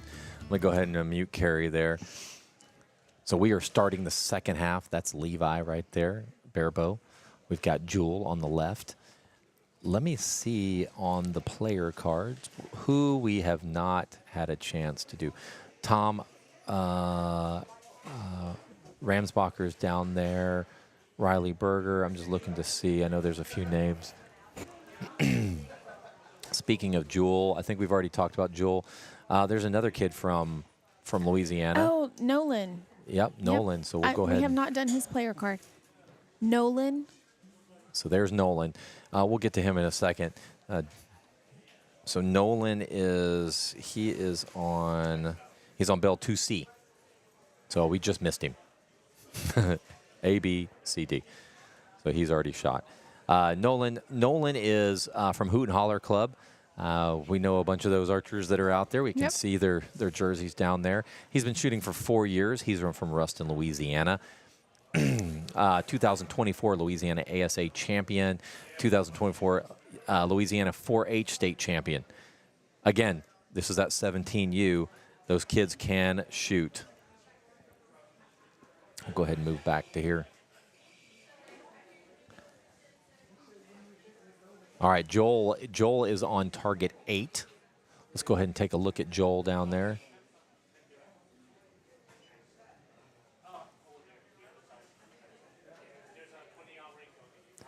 There's Joel. Joel, we talked about Joel earlier. He's helped us a lot. He was helping us at our volunteer table this morning. Yeah, Joel is, I believe he's 14. Is he 14? I think Joel's 14. I think he turns 15 next year. His mom can text me and tell me. I think he's 14. There's Joel's shooter card. He's shooting 17U bow hunter. So 17U. So, well, he's older than 13. Right. Older than 13. Yeah. Joel is new to the area. He came from Mississippi. You know that big old, Mississippi. I've got one of their thing here. Mississippi Archery Academy. Dennis runs that club and does an amazing job. Coin yeah, they do. Welcome to Texas, guys. Yeah, they do an amazing job out there. He's shot for them for many years. He's come here, has now integrated into the Texas fold and part of the Texas Archery Spider X team. He's been shooting for 3 years. He lives up in Huntsville, Texas now. 2024 U21 Fixed Pin Joet International Indoor National Champion. 2024 USA Archery 55th Indoor Nationals U18 Fixed Pin Regional Bronze. 2024 USA Archery Texas Champion U18 Fixed Pins Silver. His hobby is reading. There's a lot of kids that read. I don't understand that. I think probably because they don't think about what they couldn't come up with something, and they have to read because of school. Maybe that's what it is. Joel has been a very good. We love having Joel a part of the club. I think that he's starting to fit in. It's always tough when you're new coming in. If you're like 12, you just follow, everybody's your friend. Right. When you come in at 14, it's a little harder to get into the mix, and he's come in and become really part of the mix. And, right. We love having Joel a part of the team. Look at Joel and his target face, shooting a 5-spot, shooting an elite bow hunter setup. What is that?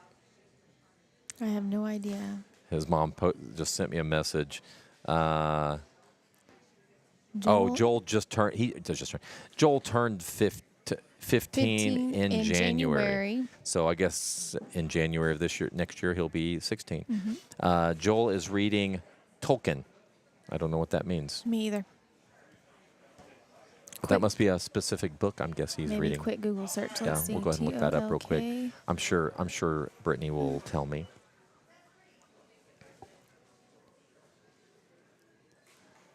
All right, so we are gonna. They are written by John Ronald Reuel Tolkien, an English writer, and we had talked about Nicole Simon earlier. Here's Nicole's player card. Nicole shoots out of X10 Archery. She's been shooting for about a year and a half. She lives in Houston. I believe she's Olympic recurve is what we'd Okay. seen. She got her red pin for indoor. What does that mean? Red pin for indoor, gray pin for outdoor. Red pin means so U.S. Archery has a pin program. Starts with green and Let me look that up for you. can't remember the other color.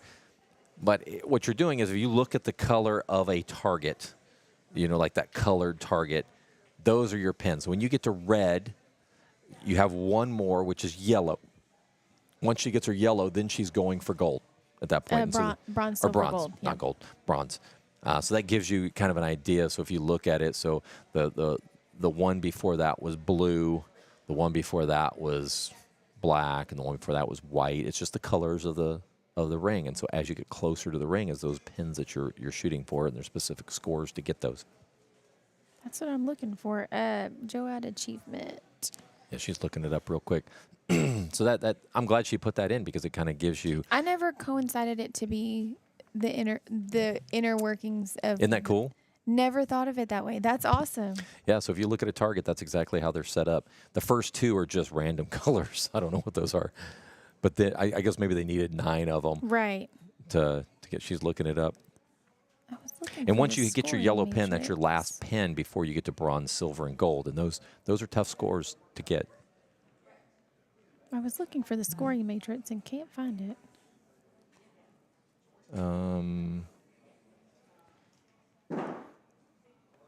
It's green, purple, gray, So it's the white, first 3. black, Yeah, so white, black, blue, Blue, red. And that's yellow. the same colors of same colors of as the the target. target face. Yep. Yep. And then you go bronze, silver, and gold. Couple hoot and holler archers down there. We've known those guys for a while. They've brought in, I know from a compound side of things, they've brought in some top compound archers over the years. Ryan, he'd shot with a bunch of them. One thing when you have a kid that shoots for 9-10 years, you get to learn a lot of them. I have a friend who's a librarian watching, and She calling me out? Tolkien. Yeah, Tolkien. Oh. She says y'all are funny. This guy is about why these kids like to read. He was the author of Lord of the Rings. Oh, Tolkien. Yeah. even Jacqueline's like, yeah, what? Like, you guys are old. You don't know anything. Yeah, we don't. Oh, she has a shirt that says about reading books. Thank you, Miss Berger. Yes, thank you. I really thought she was going to send you a message to say I misspelled something because Nope. that's what I've been doing lately. I want to make sure I get all our player cards out there. One of the coolest pictures, I think, it just turned out really good having him in the front of all the trad shooters. But Matthew Fleetwood is out there. We'll get it on him in a minute. He's trad tour. I think he shot every one of our ringers. One year he shot multiple divisions. He was the reason why we ended up deciding not to do multiple divisions, allowing people to shoot multiple divisions, because when we got to the finals, he was literally shooting real fast and then running going to the over other and grabbing the other bow discipline. and shooting real quick. And he was going back and forth trying to keep up. 2024 indoor 18-meter men's longbow, 30, 60, and 120 arrow record holder. 2024 TSAA indoor men's longbow state champion. His hobby is cooking and hunting. I got you.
All right, we're back.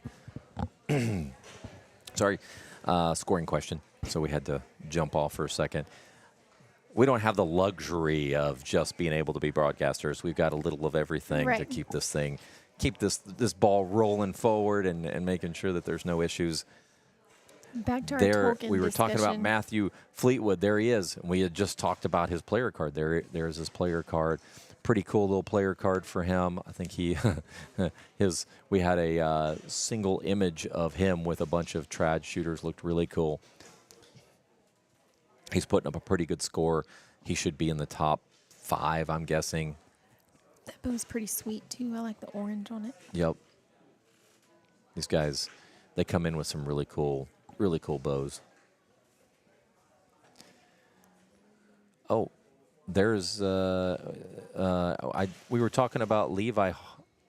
Oh, wait, hold on. Whitaker. Is Levi the other Levi here? Levi Harkey will be here this evening. Oh, I put him in the wrong group.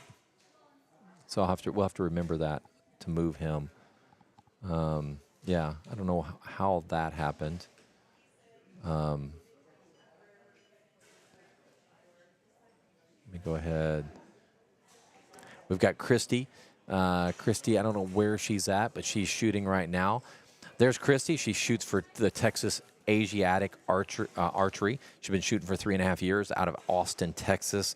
Second at the 2024 3D season finale, Austin Archery Club. Second place at the 2024 Indoor Nationals at College Station. She shot traditional senior women. Her hobbies is mounted archery. Very cool. Let me see where she's at. Christy is on target 1C. 1C.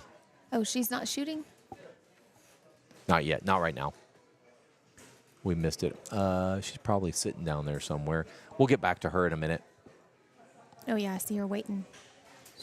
She's about to go up, right? She's in the second row of the chairs Oh, I see her. to Yep. the right.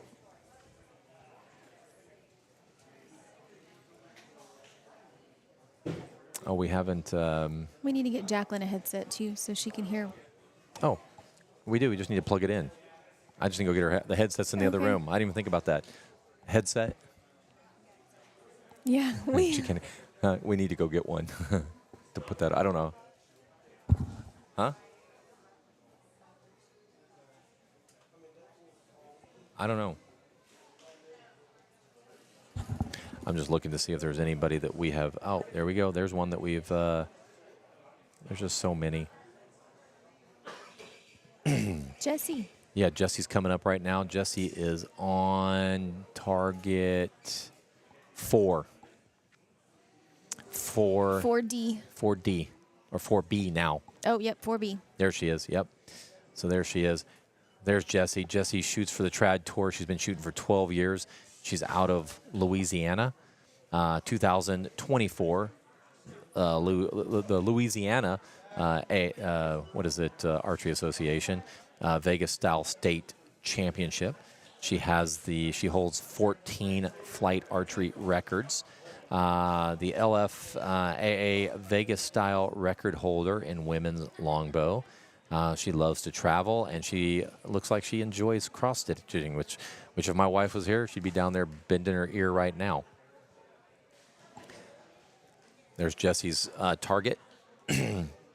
Oh, wow. Listen to this. Look on your YouTube comments.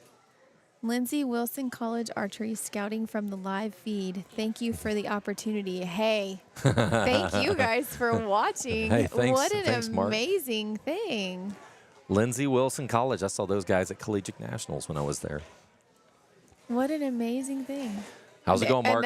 Another great perk to raising an archer and streaming live. Yeah, and also, Mark, you guys should look at Eyes on Score for live scoring for your club. Texas A&M uses it. Just saying. Just saying. Just saying. Personal experience for me, my 4-H group uses it. Yeah, it works really well. It's not very expensive. I think I've No. made it pretty inexpensive for everybody to be able to use. Because I But did parents it. love it because they can't Yeah. be right there with their kids and know what their kid's score is. It's very easy for them to use their mobile device. and keep up with the scoring. Yeah, somebody came up to me and said it was Cheyenne. The only downside to raising an art or for eyes on score is that you use your phones. I'm like, what? You can use both. Like, a tablet's the only way to go. I get that, but when you're an outdoor, how do you? There's a struggle to get Wi-Fi out there. To get Wi-Fi out. If you use Archers, if you do it right, it makes it much easier. Do we have a player card for her? What was her name? What number is she? She is on 6. Should have been 6D. 6D. No, Dixie. So she would have been 6B originally. No, she must. Well, that's weird. A, B, C. Because that's unless they've changed. I'm assuming, was it a bow might hunter? have been Was that Addie? Is that Addie? Yes. That's Addie. I think we do have something for Addie. Let me see. I can't remember. Maybe not. Thanks again, Lindsay Wilson College Archery, for tuning in. Here we go. Darren Morris is one that's missing off of there. So Darren, where's Darren? Darren Morris is on 4A.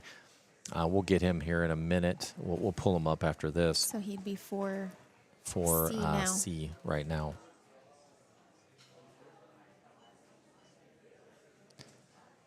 Went ahead and put the live scoring out there. Perfect. Scott put the link into the YouTube comments. eyesonscore.com. Mark Liam, if you want to know anything about Eyes on Score, just message me, Scott Booth, on Facebook, and I'll be able to get you hooked up, get you set up if you want to go ahead and try it for anything. It's a great little app.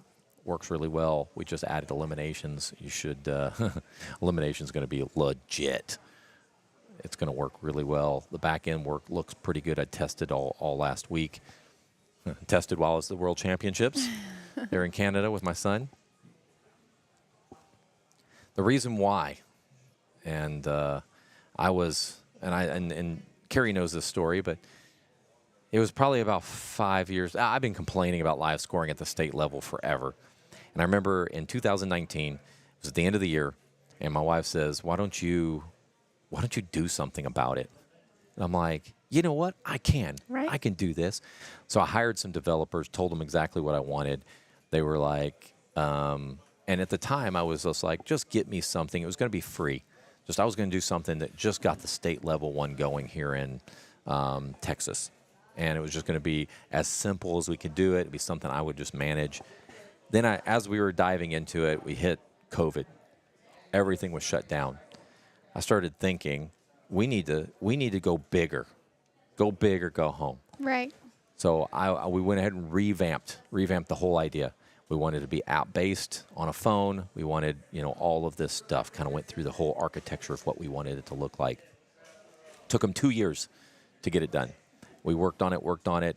Our club here did a lot of the work, meaning a lot of recommendations. So I would let them, we would shoot, and they'd come back, oh, we don't like this, it was too laggy here, all that stuff. Right. We don't know, it just didn't respond well here. We didn't like how it scrolled, all the little things that I didn't really care or look at. Meaning care is not the right word. It wasn't a priority of mine because I wanted to focus on getting the app working, but that was a lot of little things that made it a better app. In 2 years, we went ahead and opened it up for the public to start using. We handed it out to several people around the country to start testing for us, giving us advice.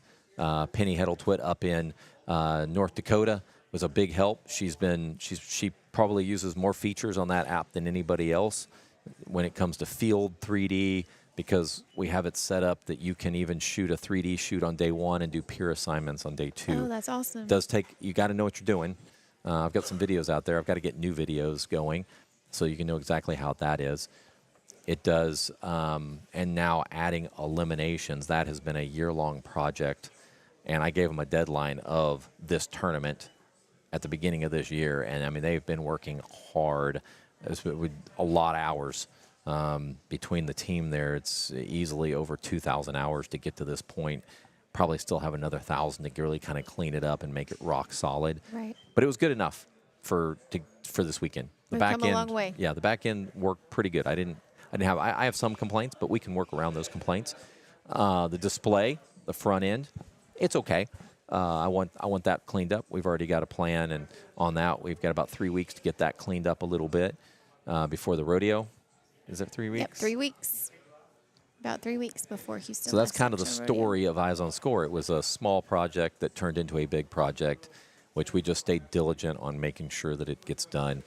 I believe in the next 1 to 2 years, it's going to be, and I know I'm being a little biased, but I think it's going to be the gold standard for live scoring. My intentions was never to be national level. I wanted it at the state level and below. I wanted it to be for clubs. I wanted it to be all that stuff. But because it runs so well, like Aggie Invite, there's going to be over 500 archers running. Yep. This thing's going to run like a champ. 2 years ago when we were doing it, they were in our beta testing, and we found out by Sunday so many people were refreshing. The one thing we didn't think about was when you're scoring, everybody, like, scoring is small, like the data. So we're looking at doing all the numbers. Okay, what do we need to do? So if they're entering scores, it really wasn't pushing the server at all. All our testing was not pushing the server. What we didn't even think about, which now you think about, it's kind of stupid, but the amount of people that are hitting that server to see the live scoring started to shut our servers down. Oh, wow. So they were just so much people were pulling data. So pulling that data caused our servers to come to a crawl 2 years ago. Very good, because we were on a shared environment. Now we're a dedicated environment, Right. which really is, part of it is now we have, if you look out there, there's several tournaments running this weekend. So if I go click on the live scores, there's a test one out there that needs to probably close out.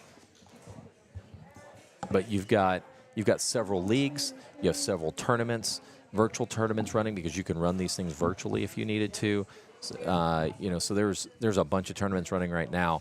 This one's going to be the biggest one that pushes the system Right. for us. We've had some good looks at the archers and their target faces, thanks to Jacqueline.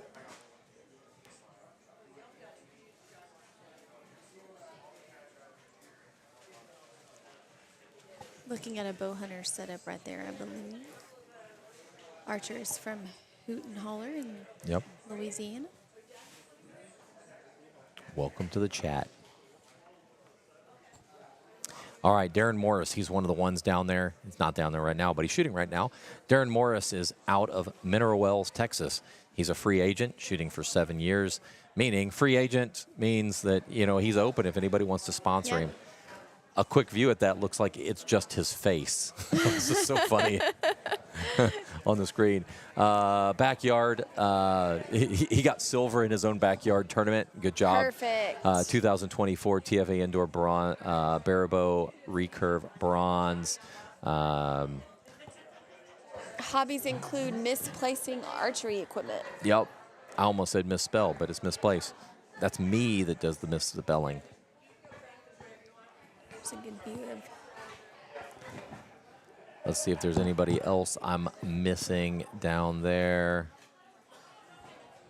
I think I've caught most everybody that has one. Well, Connor, we'll go ahead and we need to pull Connor up there. We've Connor talked about Gearing? Connor. Yep, we talked about Connor. I'll go ahead and take Connor's. Connor's from South Texas. Joad, he's been shooting for about 4 years. Excellent shooter. He's shooting up a division. How old is he? 13. He's 13. So he could have shot 13, but there's no money in 13. A lot of money in U7 or 17U. One thing that keeps throwing me off. So a lot of organizations use, U15, U17. Right. It's very confusing to me and everybody else, because if you're 15 years old, you're not in U15 because it's under 15. U15 means under 15. And depending on where your birthday is. I just made ours simple. If you're 17 and under, you can shoot. If your birthday is on Monday and you turn 18, you're shooting 17U. You're still Don't care. 17? Let's just keep it simple. And that's Right. what we did. So Connor shoots a Hoyt Stratus. This is a new bow for him. He loves it. Shoots really well for him. 2022 Vegas finalist and came in third. That's an amazing accomplishment. I can't imagine from a parent perspective what you were going through. It was crazy. Yeah. It was such a good experience. one of our kids, she's not shooting. She got sick. She was supposed to shoot here, Peyton Smith. She won Vegas 2 years ago. Oh, man, I love I that. can't tell you, that's the first time I've experienced somebody that close to our family and Right. everybody that Right. comes down to That year, we the had a lot end. of kids on the podium. We did.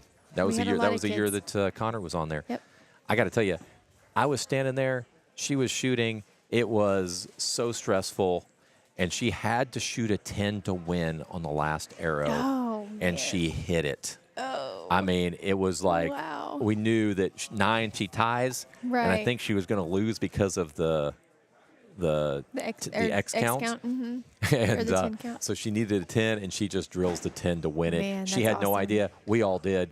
Her dad was sick to his stomach. I mean, it was such I an think amazing experience. Connors came down to number of 10s Did it? on his. Yeah. I believe. I'll have to go back and look. I'm not 100% sure. It was either number of 10s or it was the bronze podium by 1 point. I don't remember which way it went, but it was close. Yeah, it was was close. close. For your first Vegas shoot, it was very exciting. Pretty cool. Vanu, Ryan and Vanu are roommates. Oh, fun. Yeah, so Ryan, I say roommates. They rent a place. They both have rooms in I guess it's a condo or some sort. There's So Addie again. Do we have a player card? we don't. No. Okay. If they sent one, I don't know where I put it. I don't remember that name. But boy, she's cute as a button, isn't she? Right? That little bow on I top. love her bow in her hair. It's a pretty good round there too. Good looking target. Oh, Connor Speaking of Connor, that was not. Lord have mercy. He's not happy on that one. I want to cover the mic. Keep your emotions in check. Right. That was Ryan and I. Ryan. I don't know what he's fussing about. He got a 6. I tell you, this is the target that everyone hates Yep. because he shot a 31. He shot 5 X's Right. and dropped 4 points. Right. That's why I say this is the target that everyone loves to hate. And again, y'all, this is not Mama putting pressure on him. I can promise you, no. It is self-inflicted pressure. And I'll tell you, These I'm kids. going to talk from a parent perspective here for a second. I learned that there was a point when Ryan first got into shooting, I wanted it more than him. And I was the one that was getting frustrated. I was the one, going, what happened? What happened on that one? And, I was getting, I wouldn't say angry, but frustrated with Right. him. And I think we all as parents go through that. Yes, we did it very early on. Very early. Yeah, and me It too. was- And, he would get frustrated. Guess what? I would get frustrated with him because we don't get frustrated, and it's Right. just, Yep. it was just this chain that would happen. And I realized my wife, love her, she was just like, here's the deal. You can't want it more than him. If you want it more than him, then it's not going to work because Right. you're going to be frustrated all the time Yep. and you're going to frustrate him. And I'm like, huh, Yep. that's pretty good advice. I've used that a lot. And I don't give her enough credit. It was her idea. She was the one that. I use it did too. I've got new archers starting out, and they shoot one arrow, and then they look back at their parents, or shoot one arrow and look at me. And in my early years coaching Connor and being his mom, he would do the same thing. And I got to the point where I was showing that emotion on my face, and then I learned. I was like, nope, I don't even pay attention anymore. Yeah, it's like because he would I don't shoot, want and to you show. would. It would like you just ate. Just Yeah. sucked on a lemon. Like Yeah, "Ugh," ooh, that was bad. And that's what he needs. That's exactly what he needed at that moment, right? Right. That's not what they need. So y'all will see me not really paying attention to Connor shooting a whole lot. I socialize. We talked about this the other day. I socialize to keep my focus off of him so that it doesn't create that. I'm happy for him shooting, however he turns out. It's not. Yeah, I can't want it for him. I can't win it for him. It's all him down there. So I have to keep my emotions in check, and that's how I do it. Is I watch a little bit, but I don't really pay much attention. Yeah. As much So- as we want to, we can't. We can't do help. it for him. Yep. And it doesn't help when they come back and you're just like, put 5 clicks in it, because you're angry because like Right. everything's shooting right. I just learned with Ryan was I had to learn a lot from Ryan because he could be emotional. I had to figure out how not to be emotional. Right. And And there's a whole different level of emotion. I mean, I wasn't throwing a big fit or anything like that. It was, Right. he could feed off me, I could feed off him. Yep. Really worked on it. It's a whole different environment with my daughter. She doesn't seem to get flustered at all. And I love Like- that. I see that in a lot of kids, and I'm like, man, if I could have a little bit of that attitude in me and the stuff I create, the stuff that I do, because it's happy-go-lucky. Can't change it. It's done. It's over with. Move on. It's like Chloe down there. I've seen her shoot a lot. I haven't. I'm sure mom will be like, oh no, she's emotional. I don't know. She doesn't seem to get that emotional on the line. Right. I saw her at the 4-H out at the Texas Fair. State Fair. And she did great. I mean, she just looked like she did great. She didn't score as well as I would think she would. I don't think she did either. I think she expected to score better than she did. She's shooting pretty good. Tell. You couldn't tell. I couldn't tell. Yeah. Like I said, her mom may be different. Her mom like, oh no, she's emotional. Right. My daughter, she's emotional. She's female. Don't hang me over that. I've got 3 daughters, so I know. I have to. There's a lot of emotion in our family. My wife will tell you, yes, it is a lot of emotion. But when she gets on that line, she doesn't seem to get that emotional, and it's rare. It's rare to see. It is rare. It is rare. And that's the thing. I just remember Ryan going to a coach, and he said, here's the deal. Archery is not an emotional sport. When you get emotional, that's when things go downhill. Right. You can't go into a huddle and start chanting and yelling at everybody, like in football or basketball, to get everybody riled up. Right. You can't get riled up. You can't. You have to be steady, and it's a tough sport. This sport is way tougher mentally than I've ever thought. You have to keep your adrenaline in check. Yeah.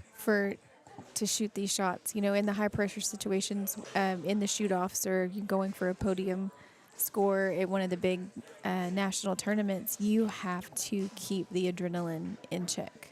Yep. Other sports, you want the adrenaline because that's what keeps you, that's what keeps you going and shooting those good shots or making the good throw or making a good tackle. But here it's like low and slow, steady heart rate. Yep. Everything nice and easy. You shoot a bad shot, you have to let it go. Way easier said than done. For sure.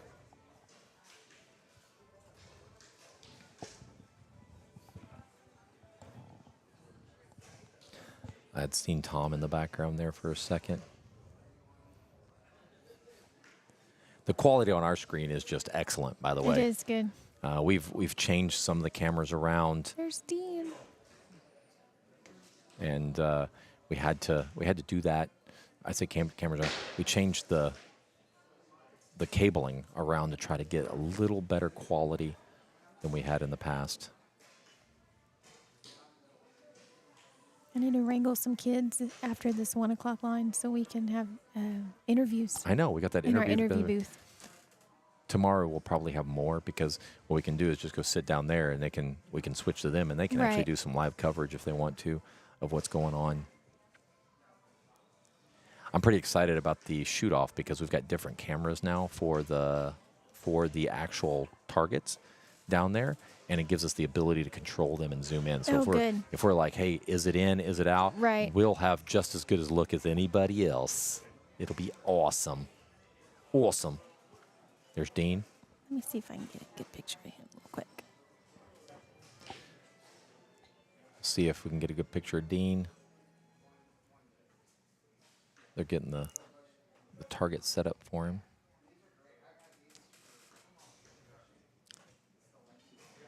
He gets his coaching out of here at Texas Archery as well.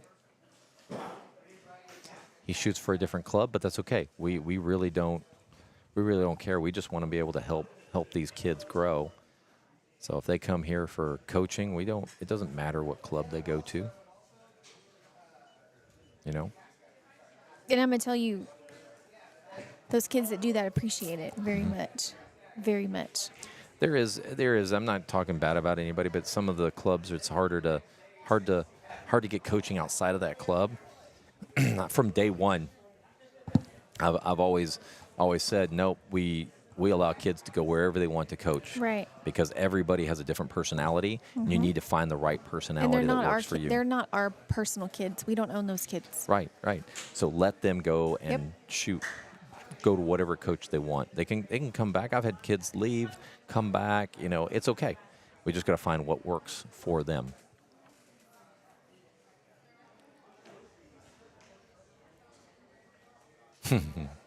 We always talk about the archer's face. You know, Oh, you can always right. tell when there's a shot that may not be exactly what they were looking for.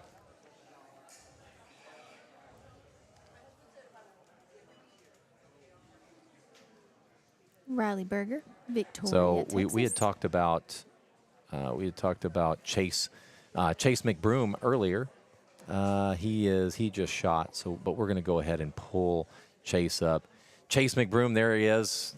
He is a big, tall kid. That kid, his hair is quite a bit different. I almost didn't recognize him when he came in because he got a haircut. Chase is a free agent, shooting for 5 years. He's out of Louisiana. 2024 Louisiana State, Vegas, and Siwab champion. He's shooting 9D. 90, Jacqueline. so B. Or no, B. it was 9B. Now So he's 90. So he just shot. 9D. He just Yep. shot. 2023 USA Archery Flight Nationals second place, and 2023 Gold USA, and that was Joad Outdoor Nationals. That was last year. Team round. Team rounds. He looks like his hobby is scuba diving, glass blowing, and games with friends. gaming with friends. Good stuff. Scuba diving. That's pretty awesome. I think so too. So if you guys want to see what the scores are, again, go to eyesonscore.com and you can see the latest scores and rankings. One thing that we can see, and I think you guys can probably see it, but it's easier on my end. Look at their percentages and you kind of see where they fall. One thing at Field Nationals, which is interesting, is they go off of percentage.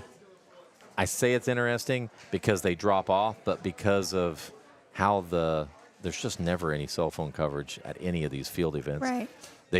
You get like the scores, like Ryan, first 3 ends came in 2.5 hours later. Oh goodness. His scores showed up after he checked, he finished, or 3 hours, whatever it Right. was. Let's see, not 9 a.m. I clicked on the wrong time. Where are we? Oh, we've only got 3 more ends. This is Okay. this is the 10th end, right here.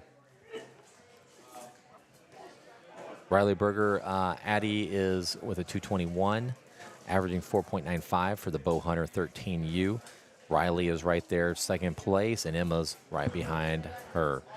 Bow Hunter, 17U. We got Joel and Chase shooting right now. Chase has a 256, shooting really well.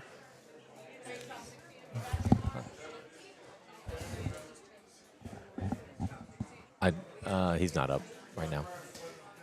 Let's see, recurve, Venu shooting 6.16. I think he's dropped a little bit, hasn't he? Let's look. Let me take a look I don't remember here. if he dropped or if that's improved. Yeah, I need to see. We got to look at that real quick here.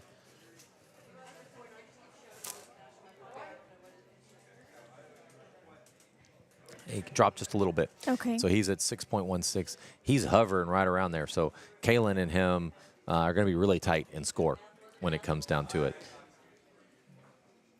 He's This moving up. is in 10, so 35, Isn't it? 35 is 70. So 105 points left on the line. Let's see. I'm not looking at all the scores. I'm just looking at some stuff to note.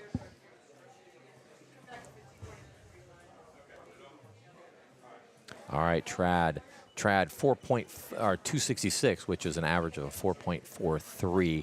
That is the score to beat right now. You have Matthew Fleetwood at a 4.13, which if he's staying on track right now, he'll end up right in second place. But the majority of the Trad, half the Trad shooters are shooting Half the trad shooters this are evening. shooting this evening at the 5 p.m. line. And there are some top shooters coming in. So there's some good shooters coming in. at 5 this evening. Somebody asked, are Jewel and Landry still shooting this round? Yes, they've got 3 ends left. Yep. So Landry, I know. No, I'm saying Jules. I know we saw her down there. Landry struggling a little bit, but I think they're trying to settle that down there. So scores are coming in. One thing that I love about Eyes on Score is how responsive it is. A lot of clubs, when we first did this, we did it from a cell phone perspective, but we went to Texas A&M 3 years ago, and they said that doesn't work for us. It needs to be tablet. So within a month, we were able to add a module for tablets to get them to work, and it worked like a champ. Everybody moved away from cell phones and moved to the tablet mode. Tablet mode still can be used as cell phone. Oh, great. Everybody gets. I may need to change the name of it or something, because when you say tablet mode, all it is it's a device that can enter a code for a bail. So that bail, bail 1 is 1, 2, 3, 4, 5, 6. So it doesn't matter if it's a tablet, you type in 1, 2, 3, 4, 5, 6, or if it's on your cell phone, 1, 2, 3, 4, 5, 6, and then that device is then attached to that bail. Right. And then has all those archers. That's key, because then you don't have to do the secure model. The cell phone version is secure. When we first did this, everybody said, "Oh, it has to be secure. It has to be secure, like super secure." Well, guess what? We did it super secure. No one liked it, and everybody moved away from it. Right. How it worked is that you have, each person has their cell phone in there. So if you and I were on the same bail, and let's say you're the scorer, the system would text you a secure code. Right. And then your secure code with your email address allows you to log into the system with that, and then you get the bail assignment. Right. Very secure. You're the only one. The only way that number gets out is if you give it to them with your email. That's how that works. We thought that was the way we were going to have to go. Found out very quickly, no one liked it. So everybody has moved away from it. We've actually changed how our app defaults, or now our app actually defaults to tablet mode. You only get tablet mode if you pay. Okay. That confused our developers quite a bit, because we paid so much money to make it a secure system. Right. The tablet mode was super easy. And then they were like, wait a minute, you don't want a secure system anymore? So I'm if you have the free version, you have to use the secure mode. If you want to have option for both, then you have to pay. And it was funny. They were confused. They were just like, well, that doesn't make sense. It should be the secure mode that you get. Like, no. It's everybody too much wants the easy way, the easy button. Starting in number 11 we've got a judge down on target, bail number 8.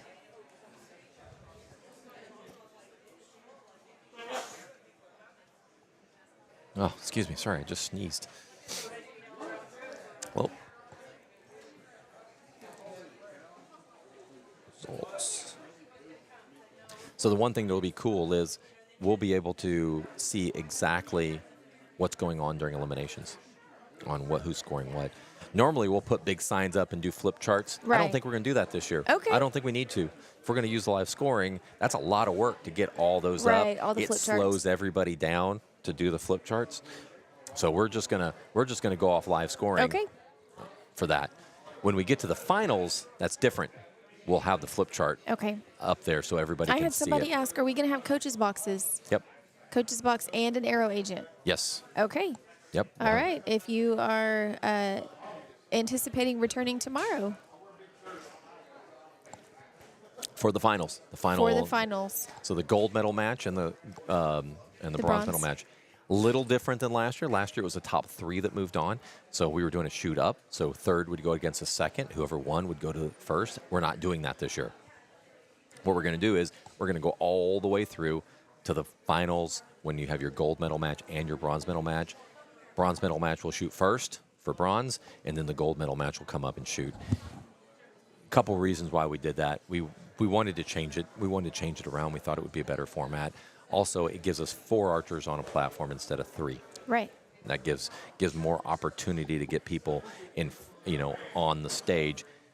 And the funny part is when we started this, it was to get experience for our Texas archers, not Texas Archery, but our Texas archers to come to competitions, get on platforms, add a lot of pressure. Right. Because we want them to be successful at the big national Right. events. That was the whole reason To behind prepare it. those kids for Lancaster. Yep. And I found that it didn't take much. If they were shooting for $100, it was Yeah. on. Yeah, it was for on. sure. It didn't have to be big numbers when you won. All it had to be was it's for something Right. and it's for money. And people like big checks too. We've got the big checks. Flip the video over to us real quick. Let me see if I can grab one of these. Here's what our checks look like. These are pretty Aren't sweet. those awesome? These are pretty sweet. So we'll be able to put the number in here. The other cool part is we have other checks. They're a little smaller than these because I feel like these are just too big. They're expensive. They're too big to put up on the wall. So what we're going to do is, I need to go grab them so we can show them off, but we're giving away checks that are probably about yay big that you can actually frame if you wanted to. They're pretty sexy as far as I'm concerned as a check.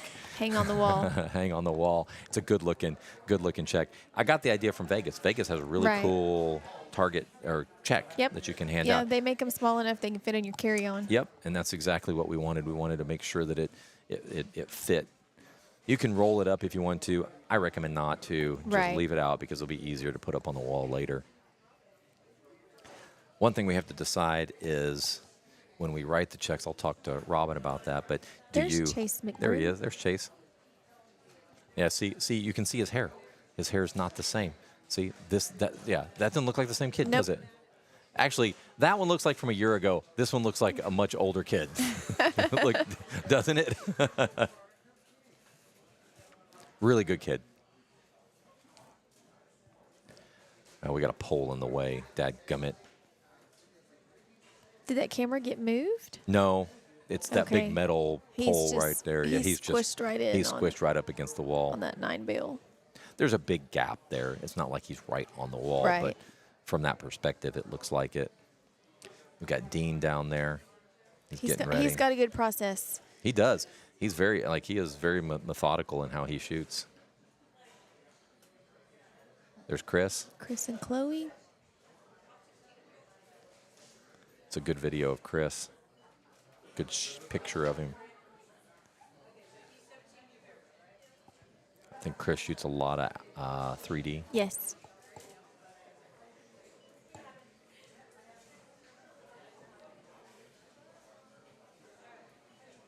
Another Olympic recurve. I don't know if we've ever talked about the different.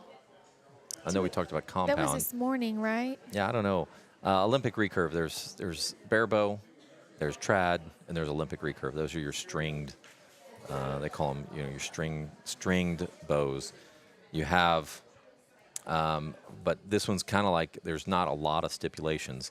You cannot have a peep. You can't have any magnification.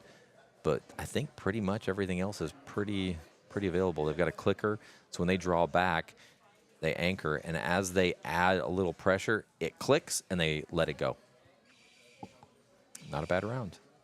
I have a question. Is registration open for Aggie Invite? It is open. Yes, it is. There's about 450 archers out there already signed up. Yes, so there you better are. get on it. There's Jacob. No, he's shooting a darton. He was shooting. That's a darton, isn't it? Yeah. So he has switched bows. He had an elite. Wasn't he shooting an elite earlier? No, I must have looked at it wrong because I know he was with an elite, but now he looks like he's shooting a darton. But I feel like his bow was a different color earlier. Yeah, he's shooting pretty good.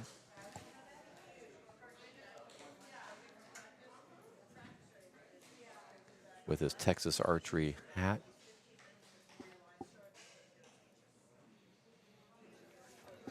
Good picture. Let's see, video's doing much better this time than last time, so that's good.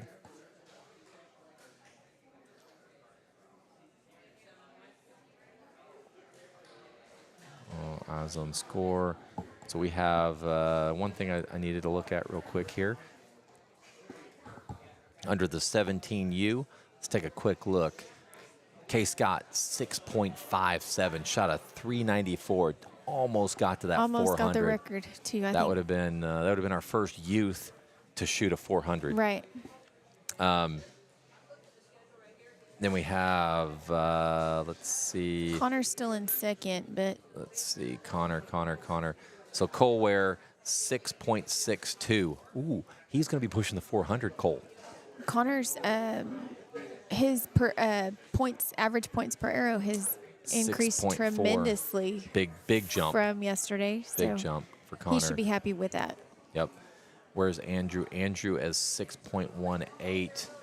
A little better than he shot before. So all the kids that have reshot it looks like they're actually going to add a few points, which is probably needed with some of the archers are yes, still to shoot. we still have a couple of heavy hitters coming in this evening. Yep. That was a good shot. Jacqueline's doing an amazing job, isn't she, on the Yes, cameras? she is. Just such a good job. We need to get her a headset for next. I'll have to go grab that at the break.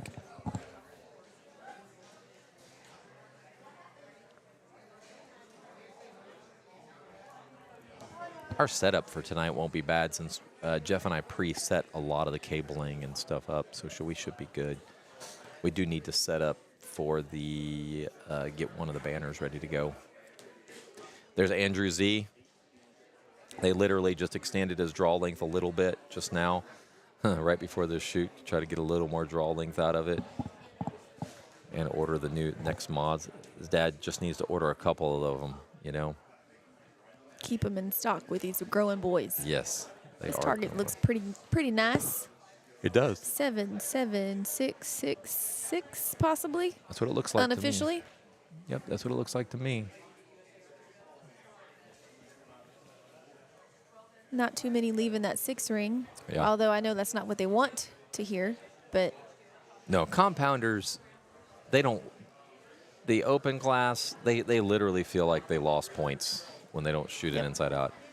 They shoot a 34. They're like, dadgummit, dropped a point. Mr. Joel again. Yep. His target's looking pretty good too. Yeah, he's shooting on the left side. This is where if I was a parent, I'd be like, add a few clicks, man. Right. Oh, he can't. He's bow hunter. Oh, that's right. Never Can't mind. move. That's Bow right, hunter I forget. class cannot move their sight once the scoring has begun. You are right. All right, how's Jules shooting? Jewel, 5.86. So Jewel is on track to get herself into the top 8 right now, potentially. I love seeing these girls. They're able to compete. They're hanging with the big dogs. Chloe, she's shooting pretty good. She's at 6.32. 6.32 is going to put her in the top 5 for sure. Let's see. Potentially top 3. No, top 5. What end was that?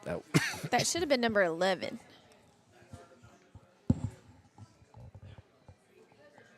I hope it's number 11.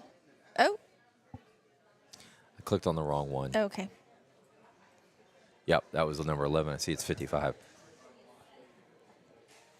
As the scores come in, we'll see it jump up. So we'll have a really good idea where everybody falls after this. A reminder, if you're in the top 16, you'll move on to the finals or the eliminations tomorrow. Eliminations start tomorrow at 7 a.m. So go to texarchery.com, go to events, and you'll be able to see the schedule for the shoot-off. If 7 a.m. is too early for you, we will be here Yeah, so I on should probably... YouTube on Raising an I Archer. should probably go ahead and show that information on our Facebook page.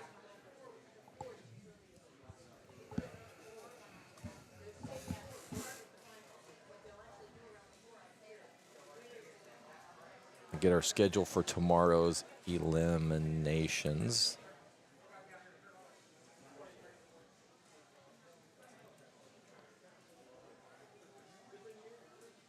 Let me go ahead and get that out while I'm thinking about it, because you know people are going to be starting to ask here pretty quick.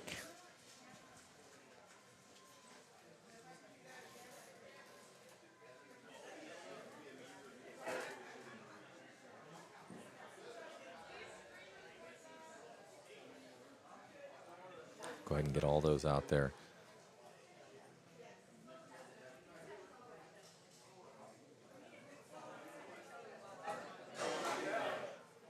Get that posted.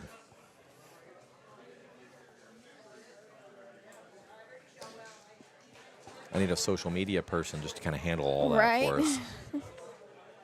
All right, one more end, and we are one time away from being done.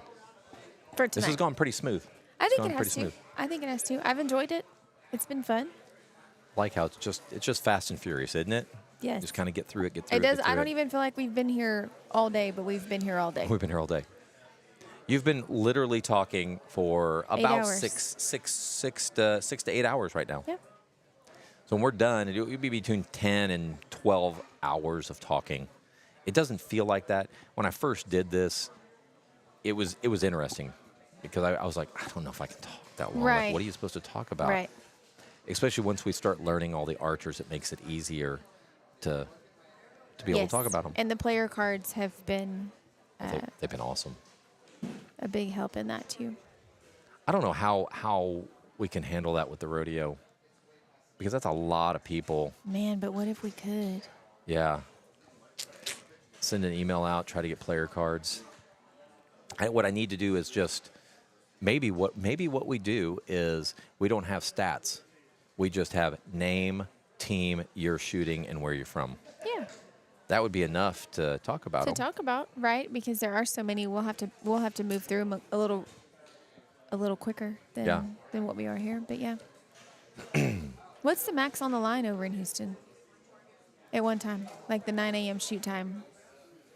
It'll hold quite a few. Let me look. I can tell you. Let me look. Let me see what the limit is on the rodeo.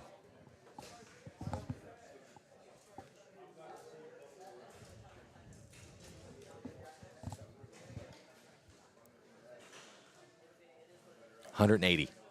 At one time. At one time. 180 archers $180 per time. per shoot time. Per shoot time. So they've just 1, 2, 3.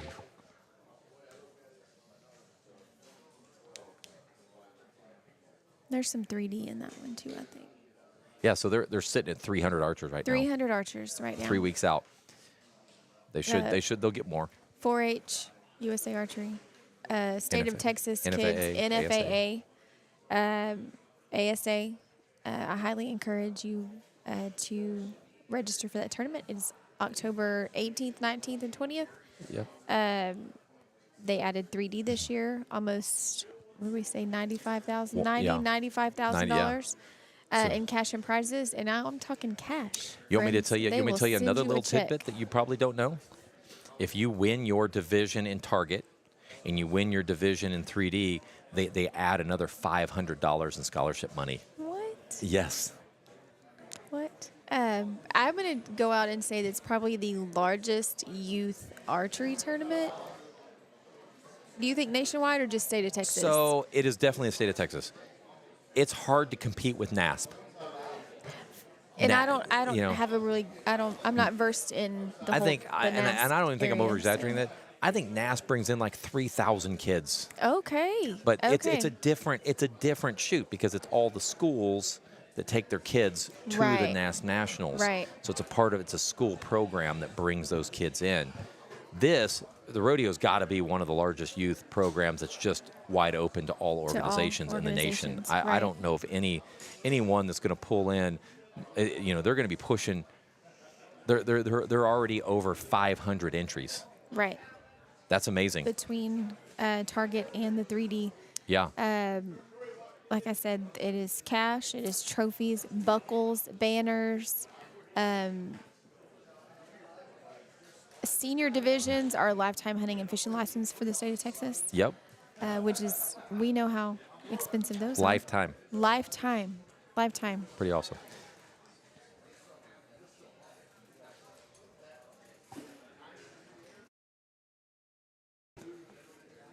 So it doesn't even That's cover. awesome. If you think about it, it Yeah. doesn't even cover. It doesn't. Their sponsors are phenomenal. I don't know. The I rodeo don't, I brings don't know in- them, but the Ranching and Wildlife Division of the Houston Livestock Show and Rodeo goes out and brings these sponsors to award our kids for their hard work and dedication to the sport. So they have a couple big fundraisers throughout the year. Right. Texas Wildlife. What was it? Texas.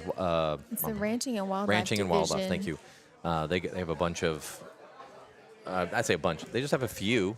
They have big sponsors that come in and throw a lot of money toward these Right. kids for their scholarship programs and stuff.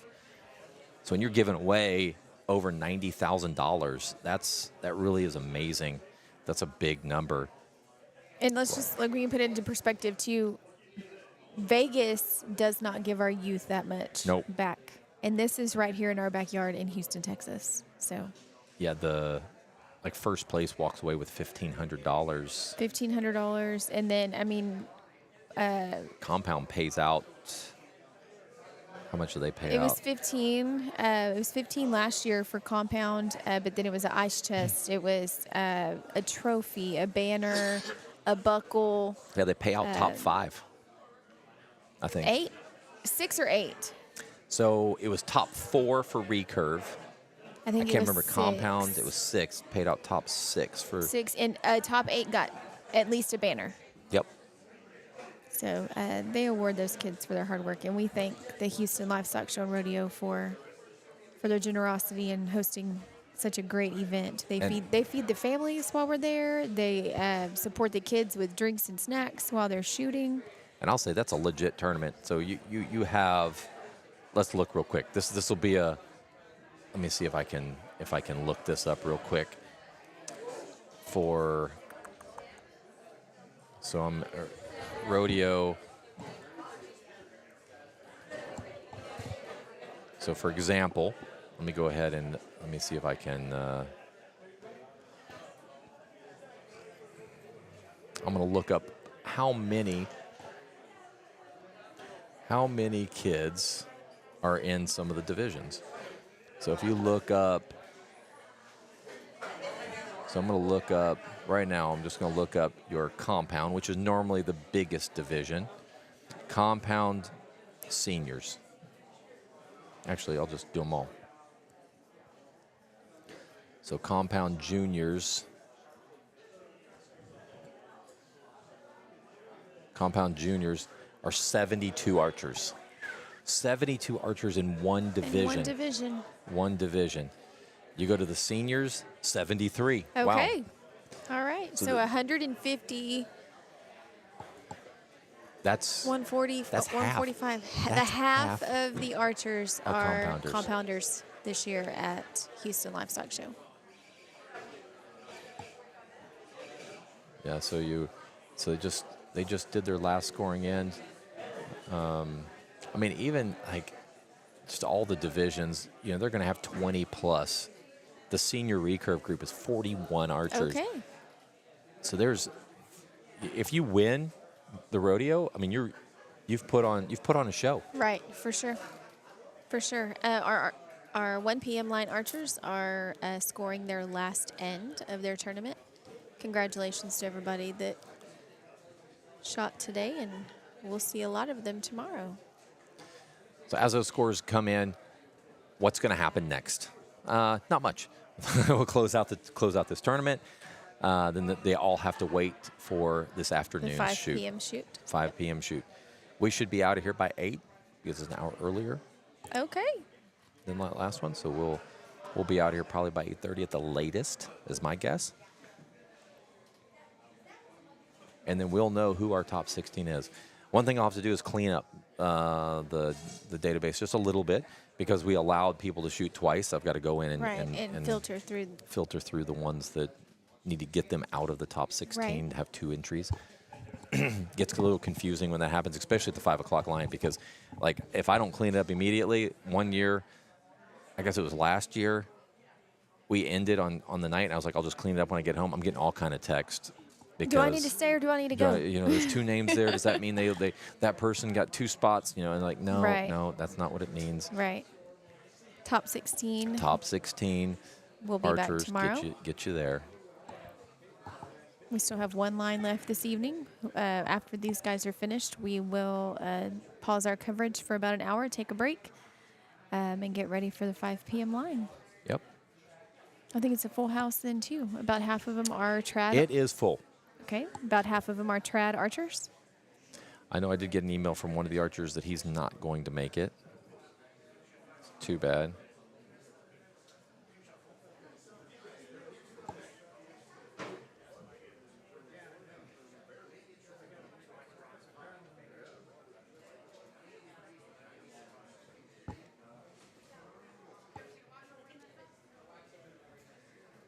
Spectators are packing up or moving in, one of the two, right? Yep. Before the end of this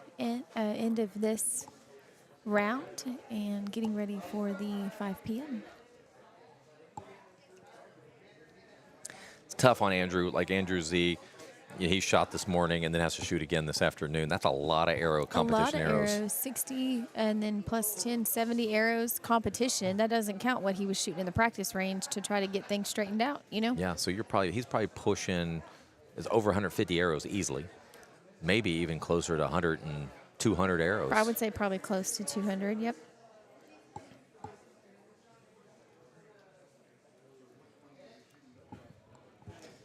Let's see if everybody's scores are in, and we'll talk through them real quick.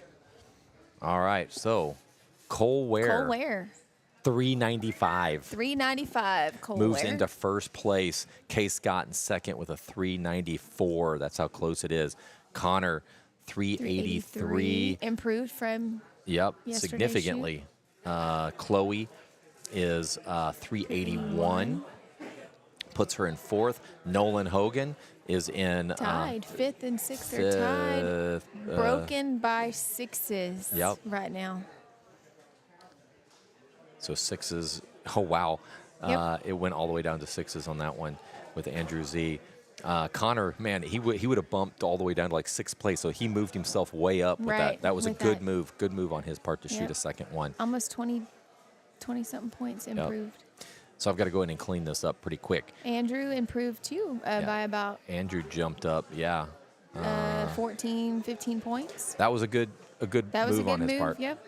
Good move on his part. Freestyle, compound, adults. Chris Ellison came in with a 408. Dude, that's some good shooting right there. That's going to be a good shoot-off, too. Yeah, it is. Chris Ellison put up some numbers, man. Good shooting. Nice work. So he had a lot of, let's see, so his first half, his second half, he killed it. He only dropped 3 points in the second half. That's what did it for him. He's sitting in third place. Good group. Let's see. There's only 3 archers left. 2 archers left to shoot. Ivy is not going to make it, unfortunately. We're going to miss you, Ivy. We're sad we don't get to see you this weekend. Yep.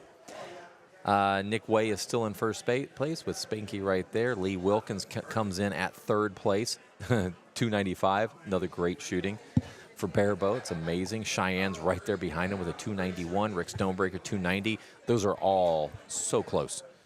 Anybody's game tomorrow. There's still a bunch of Barebows to shoot. 17 archers. Is that what Cheyenne's shooting again. So we'll see. Cheyenne may get in there. Barebow, 17U. Jacqueline's still in first place. 3 archers to go. Jackson, we got Jackson added, so Jackson's scores were updated. Dean shot really well. He's 266. He's sitting with in first one place. archer. We've got one archer left to shoot this afternoon. Ellie and Micah. So it looks like Alan, the 1 o'clock. So Elaine, right? Yes. Elaine, I know his name. I don't know why it just went blank on me. Elaine, it looks like he's going to be taking his first score, not his second score on that one. Looks like Vanu moved into second place, 4 points behind Kalen. Great shooting. Ethan Chan still in first. Chase Manor now is in first place. For Bo Hunter, 17U, puts him in as a guaranteed first or second because of the size of the group. Addie is 299. Bo Hunter, 13U, open. Riley First Berger place. right close behind her. Just 10 points. It's going to be a good match. Robbie for trad is still in first place with a 266, but like we've said, there's still a lot of trad shooters to come. Well, thanks everybody for tuning in. We're going to go ahead and give ourselves a little bit break. We'll be back in a little over an hour for the final qualification rounds of the Texas Ringer, and we will catch you